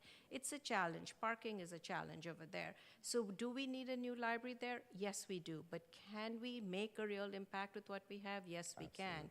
But I also want to say with the Stack Center, we are getting a satellite in the Stack Center, which will be focused on literacy and homework help. So that's sort of an educational satellite. So we're really trying to get out in South Hayward. And then we have our 2 bookmobiles really serving South Hayward also. That's great. Thank you so much. And I love everything we do in our libraries. Actually, I have a sticker on my computer, so everywhere I go, people know I love our Hayward Library. So thank you again for this great report. And those are my questions. You had a sticker on your computer? Yeah, it's always been here. Nice. Yeah. Always branding. Always branding. I love that. And I will get 6 more stickers out to all of you. Yeah. I felt special by being the only one with it. Okay, I'll give them smaller stickers. Councilmember Andrews and then Councilmember Syrup. I'll try to be brief because I could talk about the library all day and we don't have all night, so I'll keep it moving. One question I have is about resiliency and being evacuation sites and with the recent wildfires. How are we looking at these type of locations in an emergency like that? So we have worked with the fire department in, that we have at least, there were a couple of us who were sort of training to be, I can't remember the exact term, but disaster helpers and leaders. So one person who's almost fully trained, I was partially trained, but we are working with the fire department on what we can do, how we can help. We're also training our own staff, and we do trainings regularly for what to do in an emergency, how to, get out of the building. I'm not sure that answers your question, though. Well, yeah, it's more of that. It definitely helps with that, but I've been hearing that libraries have been also seen as a go-to location, and I don't know if we're ready for that in a downtown location. I know we're renovating Weeks. I just want to see if that has been part of the conversation in terms of evacuation. It definitely has been a part of the conversation, and we're continuing to grow that, continuing that conversation with the fire department. Yeah. And then just wanted to also know if, I hear you talking about just different partnerships and wanted to make sure that we're utilizing the HLAC group or the Weeks Working Group, those kinds of groups to talk about some of the things that can partner with HARD. So even if we don't have the space necessarily at our locations, I think it's great that you're doing the community hub downtown. maybe we revisit the Weeks Library and see if there's a partnership with HART, because that building seems to be underutilized, and seeing if that is something that you also are interested in pursuing in the future. We are interested in partnering with anyone that will help us serve the community better. And, we're doing a lot of things, even just small changes. Like, for example, it's very interesting, all of the meeting rooms in the in downtown library used to have a fee. And even now, like even the free ones, there's some amount of fee if you go more than so much. The Weeks meeting room is completely free. But we still don't get that, traction. We can't get that traction. So one of the things we're doing, and I will say, you all have heard me talk about Mr. Martins, Ed Martins, our big donor.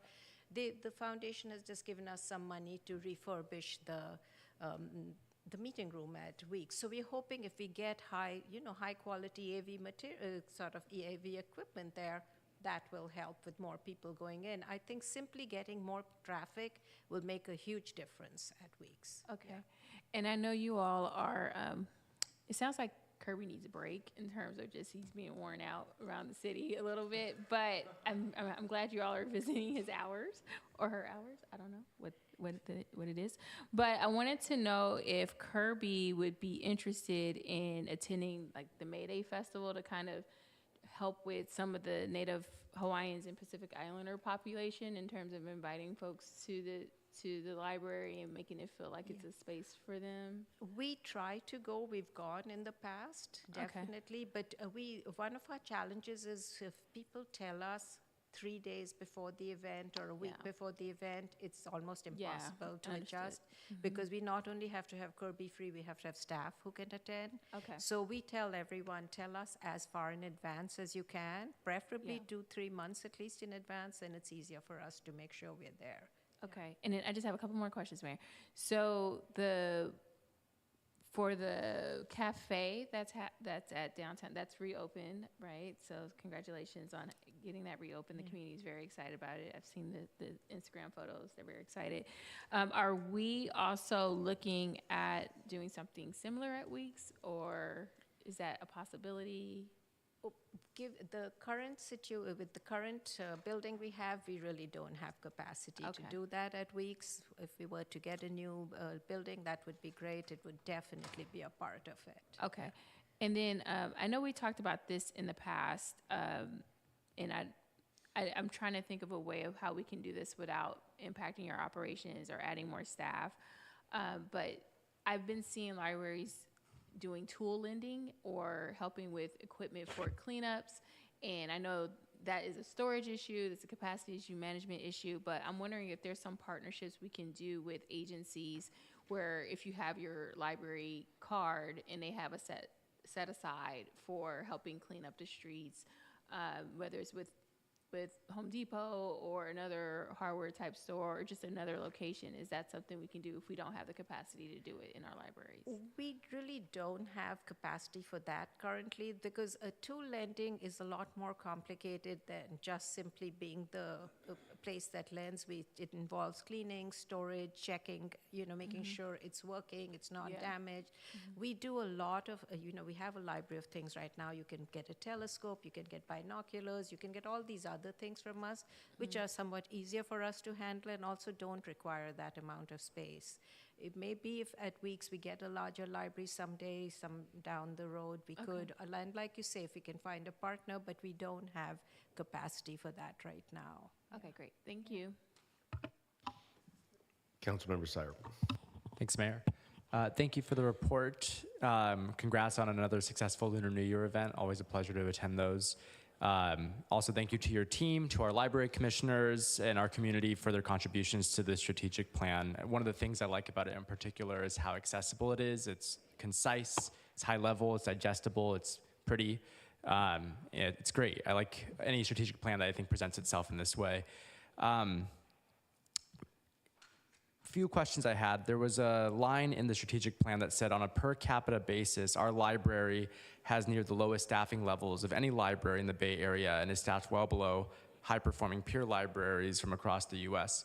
What would you say is that approximate differential? Like what would be the median, I guess, for libraries of our caliber? So I don't have the numbers right in front of me. I can get that to you. Okay. But we definitely were significantly lower. Yeah. And I will tell you, we are really a very high-performing library.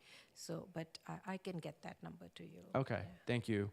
Because I noticed in your presentation, before we think of introducing any new programs, and I know we're all really hungry for new programs, addressing that staffing issue kind of comes first. And so, as we walk into our budget conversations, it's something that I just want to have an idea of, or at least begin to make progress towards as it relates to building out more programs for our library to offer.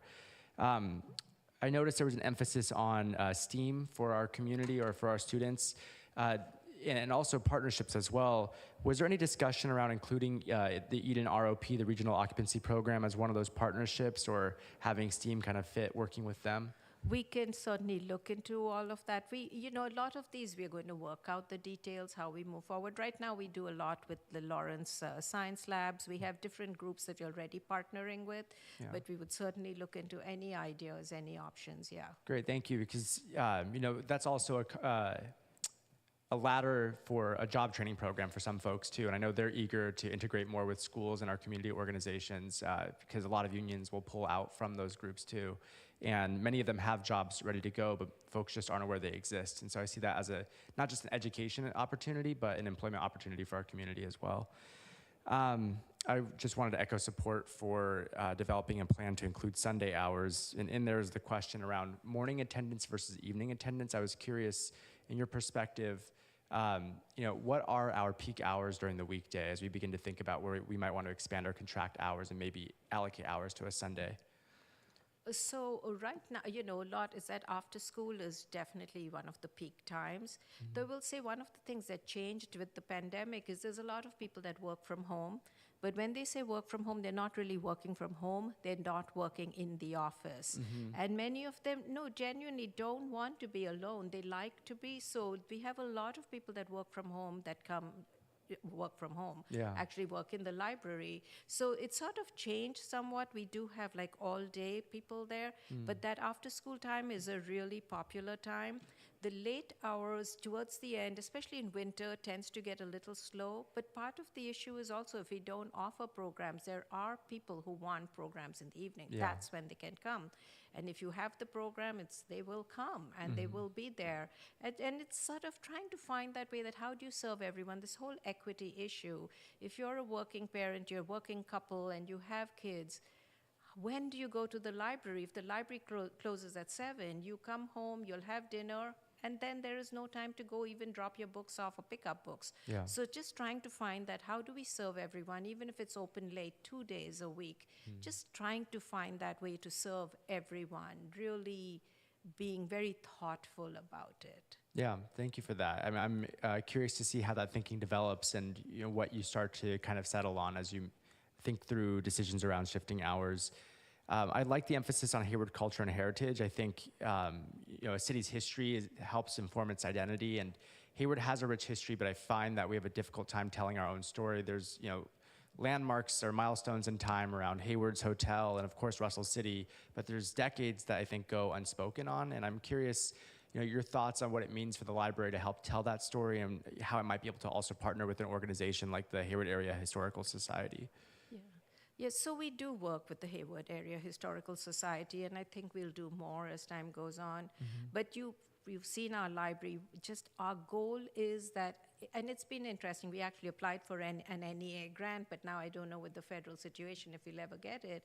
But one of the things that the state recognized in Hayward Library is we have made an effort to be, and I put this is the easiest way to say it really, intentionally in-your-face inclusive, which is what I mean is, in the past, libraries have always been inclusive, but we do okay, there's a book display. You just walk by it, but we want that you walk in and you see yourself or you see your neighbor or you see what Hayward is. And you've seen what our displays are like. You cannot miss them.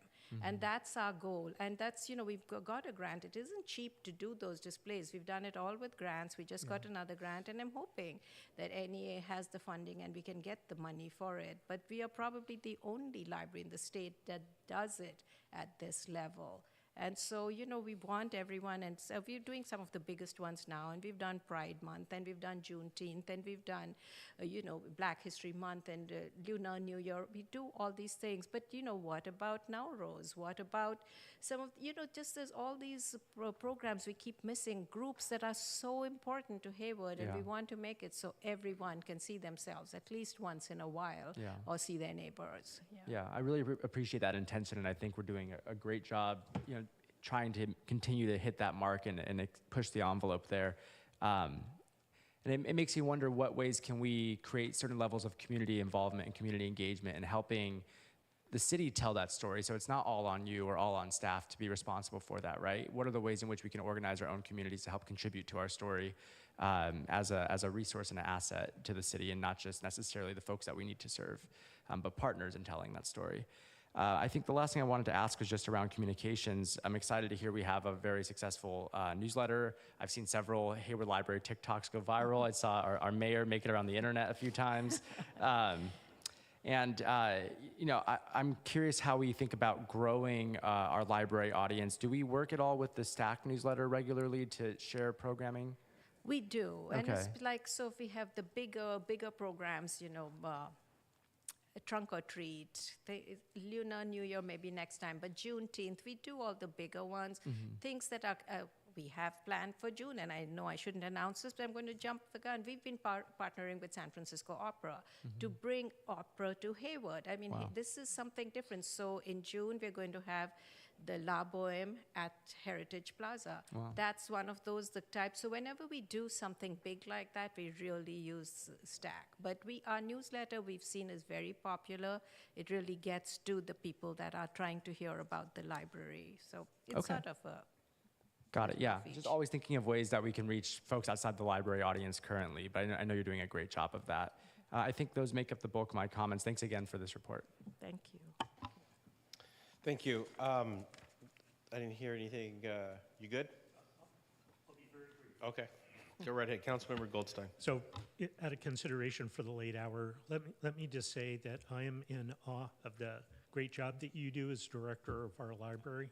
I love our library. It is an amazing space just to go hang out, but the variety of services and, as you put it, the intentionality to deliver a level of service, a quality of service, is just outstanding. So you have my gratitude and my applause. Thank you. Thank you. Did you have a question, or were you going to make a comment? Oh, okay. So, I'm gonna close questions, go to public comment. I was going to make a comment, but I was going to have a couple of questions. But if I did, I would not be able to call upon Library Commissioner Dr. Shonda Goward, the chair of the City of Hayward Library Commission. And you have a new knee.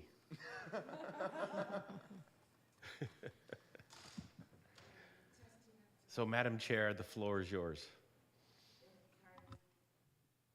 There we go. Good evening, Mr. Mayor, City Council members, city staff, and fellow residents.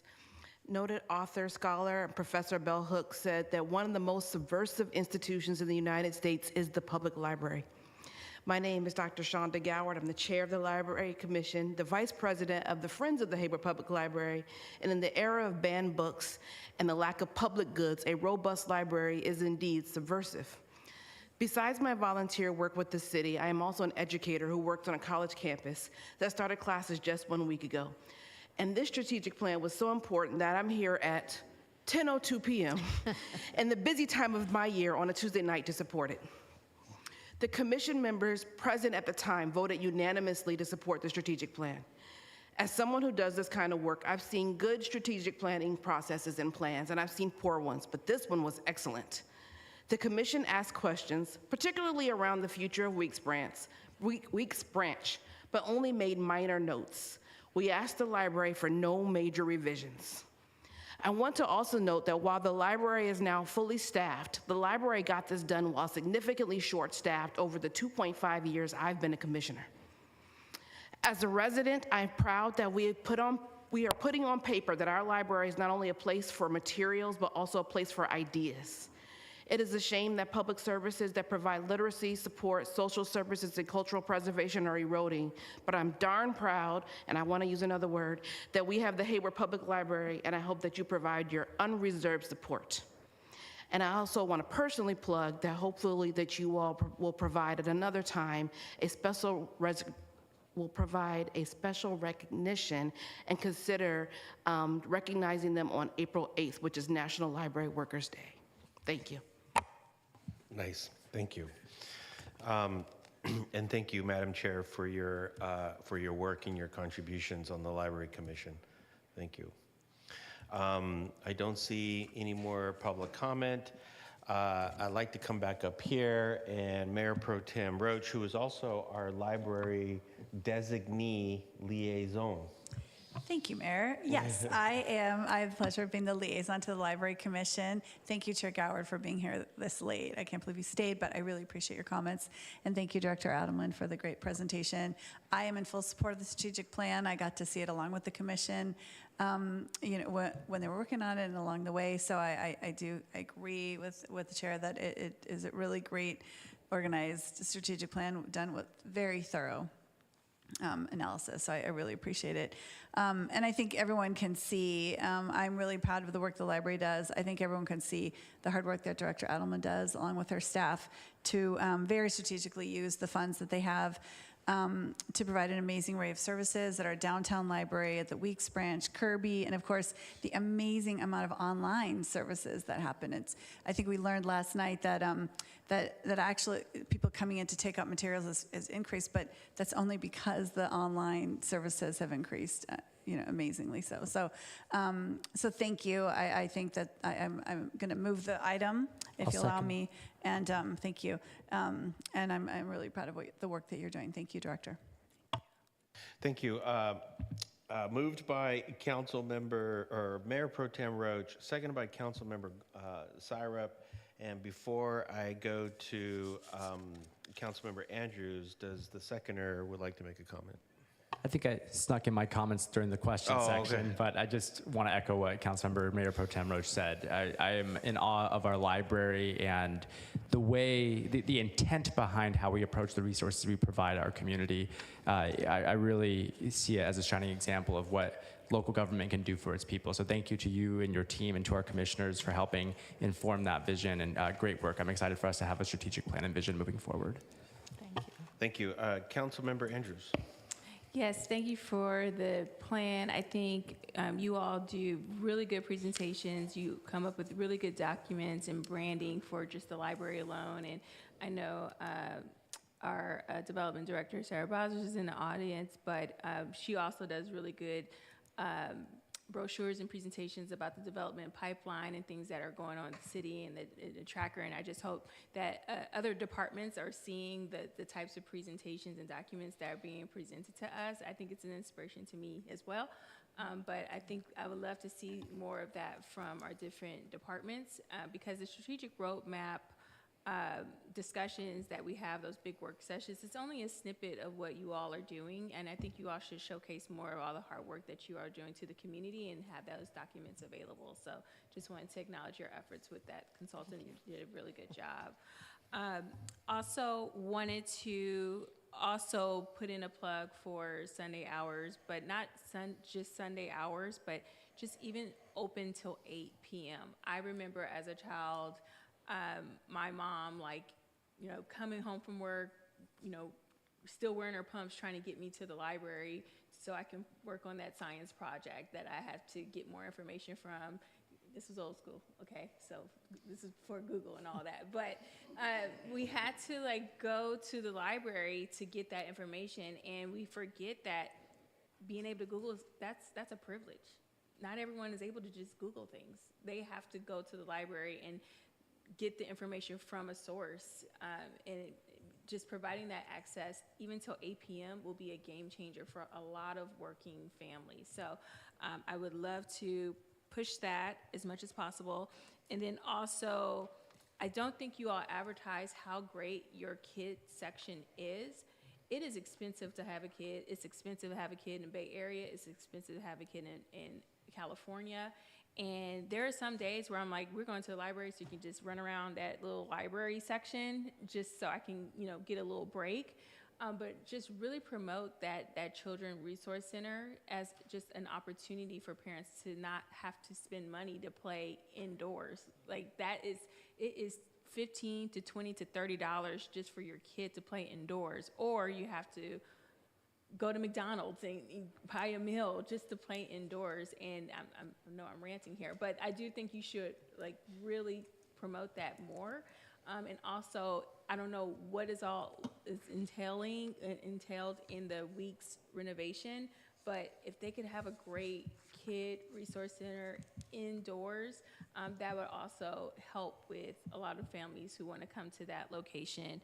And then also Libby. Libby is amazing. Keep Libby, whatever you do. I have 3 books off of Libby right now that I'm borrowing. So please, if you can add more to Libby or make it better, do that, because it really helps people who cannot get to the library. So thank you. Thank you. Councilmember Zermeño. Thank you, Mayor, and thank you for the good work that you've done. Keep doing that good job. Thank you to our chair and to the members. Very important. I love our library. I have our Spanish reading club every other month, so that's something that we look forward to.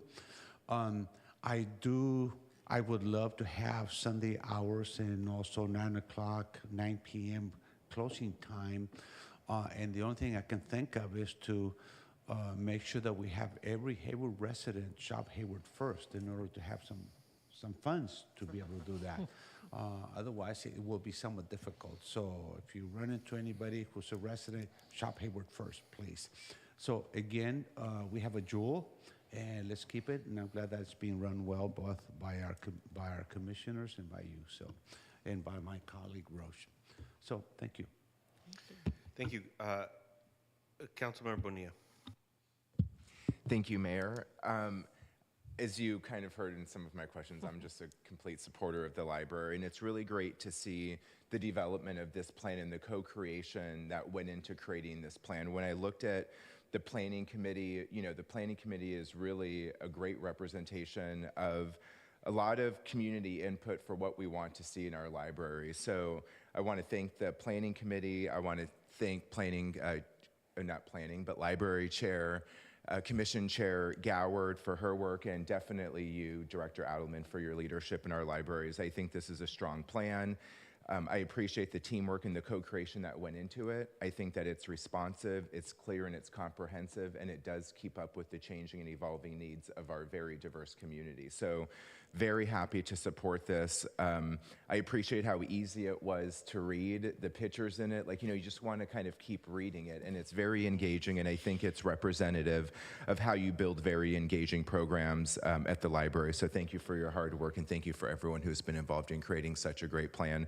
I really look forward to seeing the roadmap behind the strategy and then seeing, the implementation of all of that so that what's in here becomes real for all of us. And thank you again for your vision here, and thanks for everyone for being involved in this process.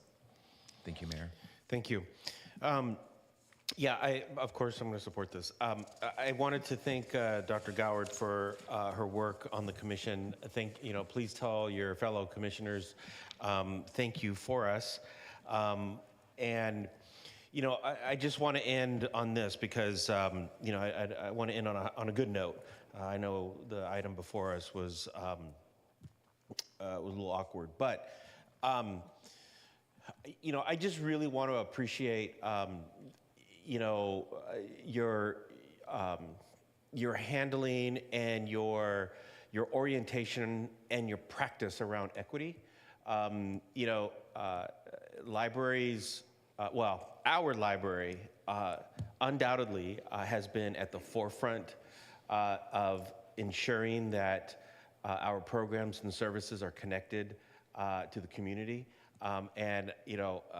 Lest not we forget, in March of 2020, within 36 hours virtually every student in Hayward Unified School District had a hotspot, had access to a hotspot, had a laptop or a pad or something. When we talk about equity, we just don't say the word equity. You and your staff, it is equity. How did you say? Equity in your face. Equity in your face. But everything you do, it is part of your practice. It is part of your staff's practice. The assistant director, Vien,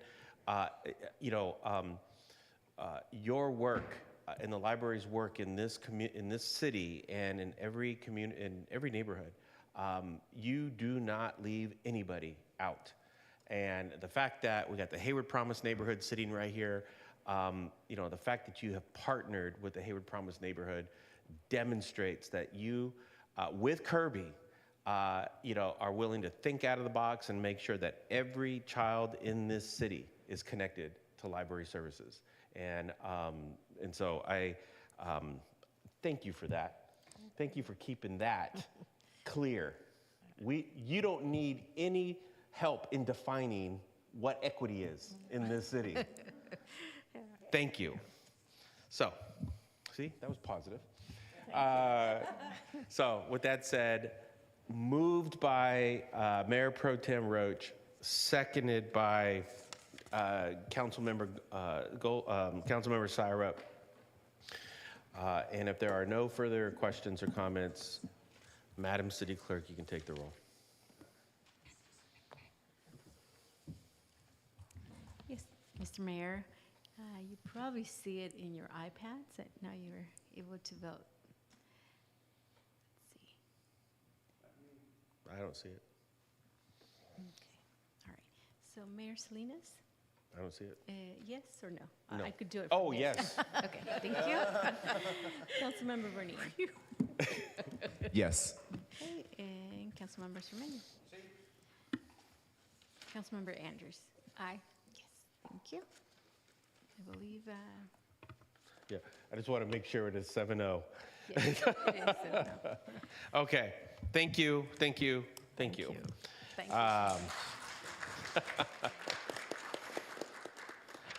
Okay. Next is council reports and announcements. Are there any council reports and announcements? Mayor Pro Tem Roach. I have a very relevant one that I was given to by Director Adelman about the library. The library will be starting off its Black History Month celebration with the Black Voices in American Opera program that will be held this Saturday, February 1st from 10:30 a.m. at the Downtown Library. This program is part of Hayward Public Library's efforts to bring music and other performing arts to Hayward audiences and is offered in partnership with San Francisco Opera. To find out more, please visit the library's event calendar on their website. Thank you. Thank you. Councilmember Andrews. Thank you. I wanted to let everyone know that the list has opened up for disposal days. This is a hot ticket. Yep. People show up for this. It's a long line, and we have maintenance staff available to help with debris so we can keep our illegal dumping down in our community. But it is Saturday, February 8th. You can go to the website for all the restrictions, but the event is now open for signups, and this is happening bi-monthly. Weather conditions, regardless of weather conditions. So even if it rains, they'll still be doing disposal day. Thank you. And I have gone out there in the rain one morning I was out there. Councilmember Bonilla.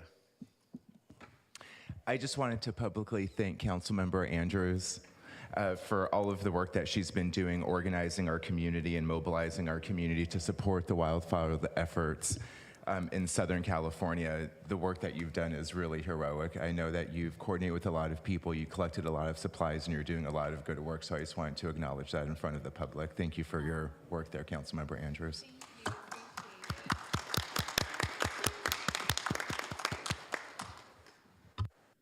Councilmember Syrup. Thank you, Mayor. I just wanted to give a quick shout out to Amy, who is a senior at Impact Academy, my alma mater. She'll be interning for the next 2 months, following along with some city council meetings. So if you see her in the chambers, please say hi. She's here to learn about how our city operates before she goes to college. So if your intern's here, so I should make my intern be here all night long. Not every meeting. Okay, thank you. There are no council referrals this evening, and our next meeting will be February 4th, 2025, and this meeting is adjourned.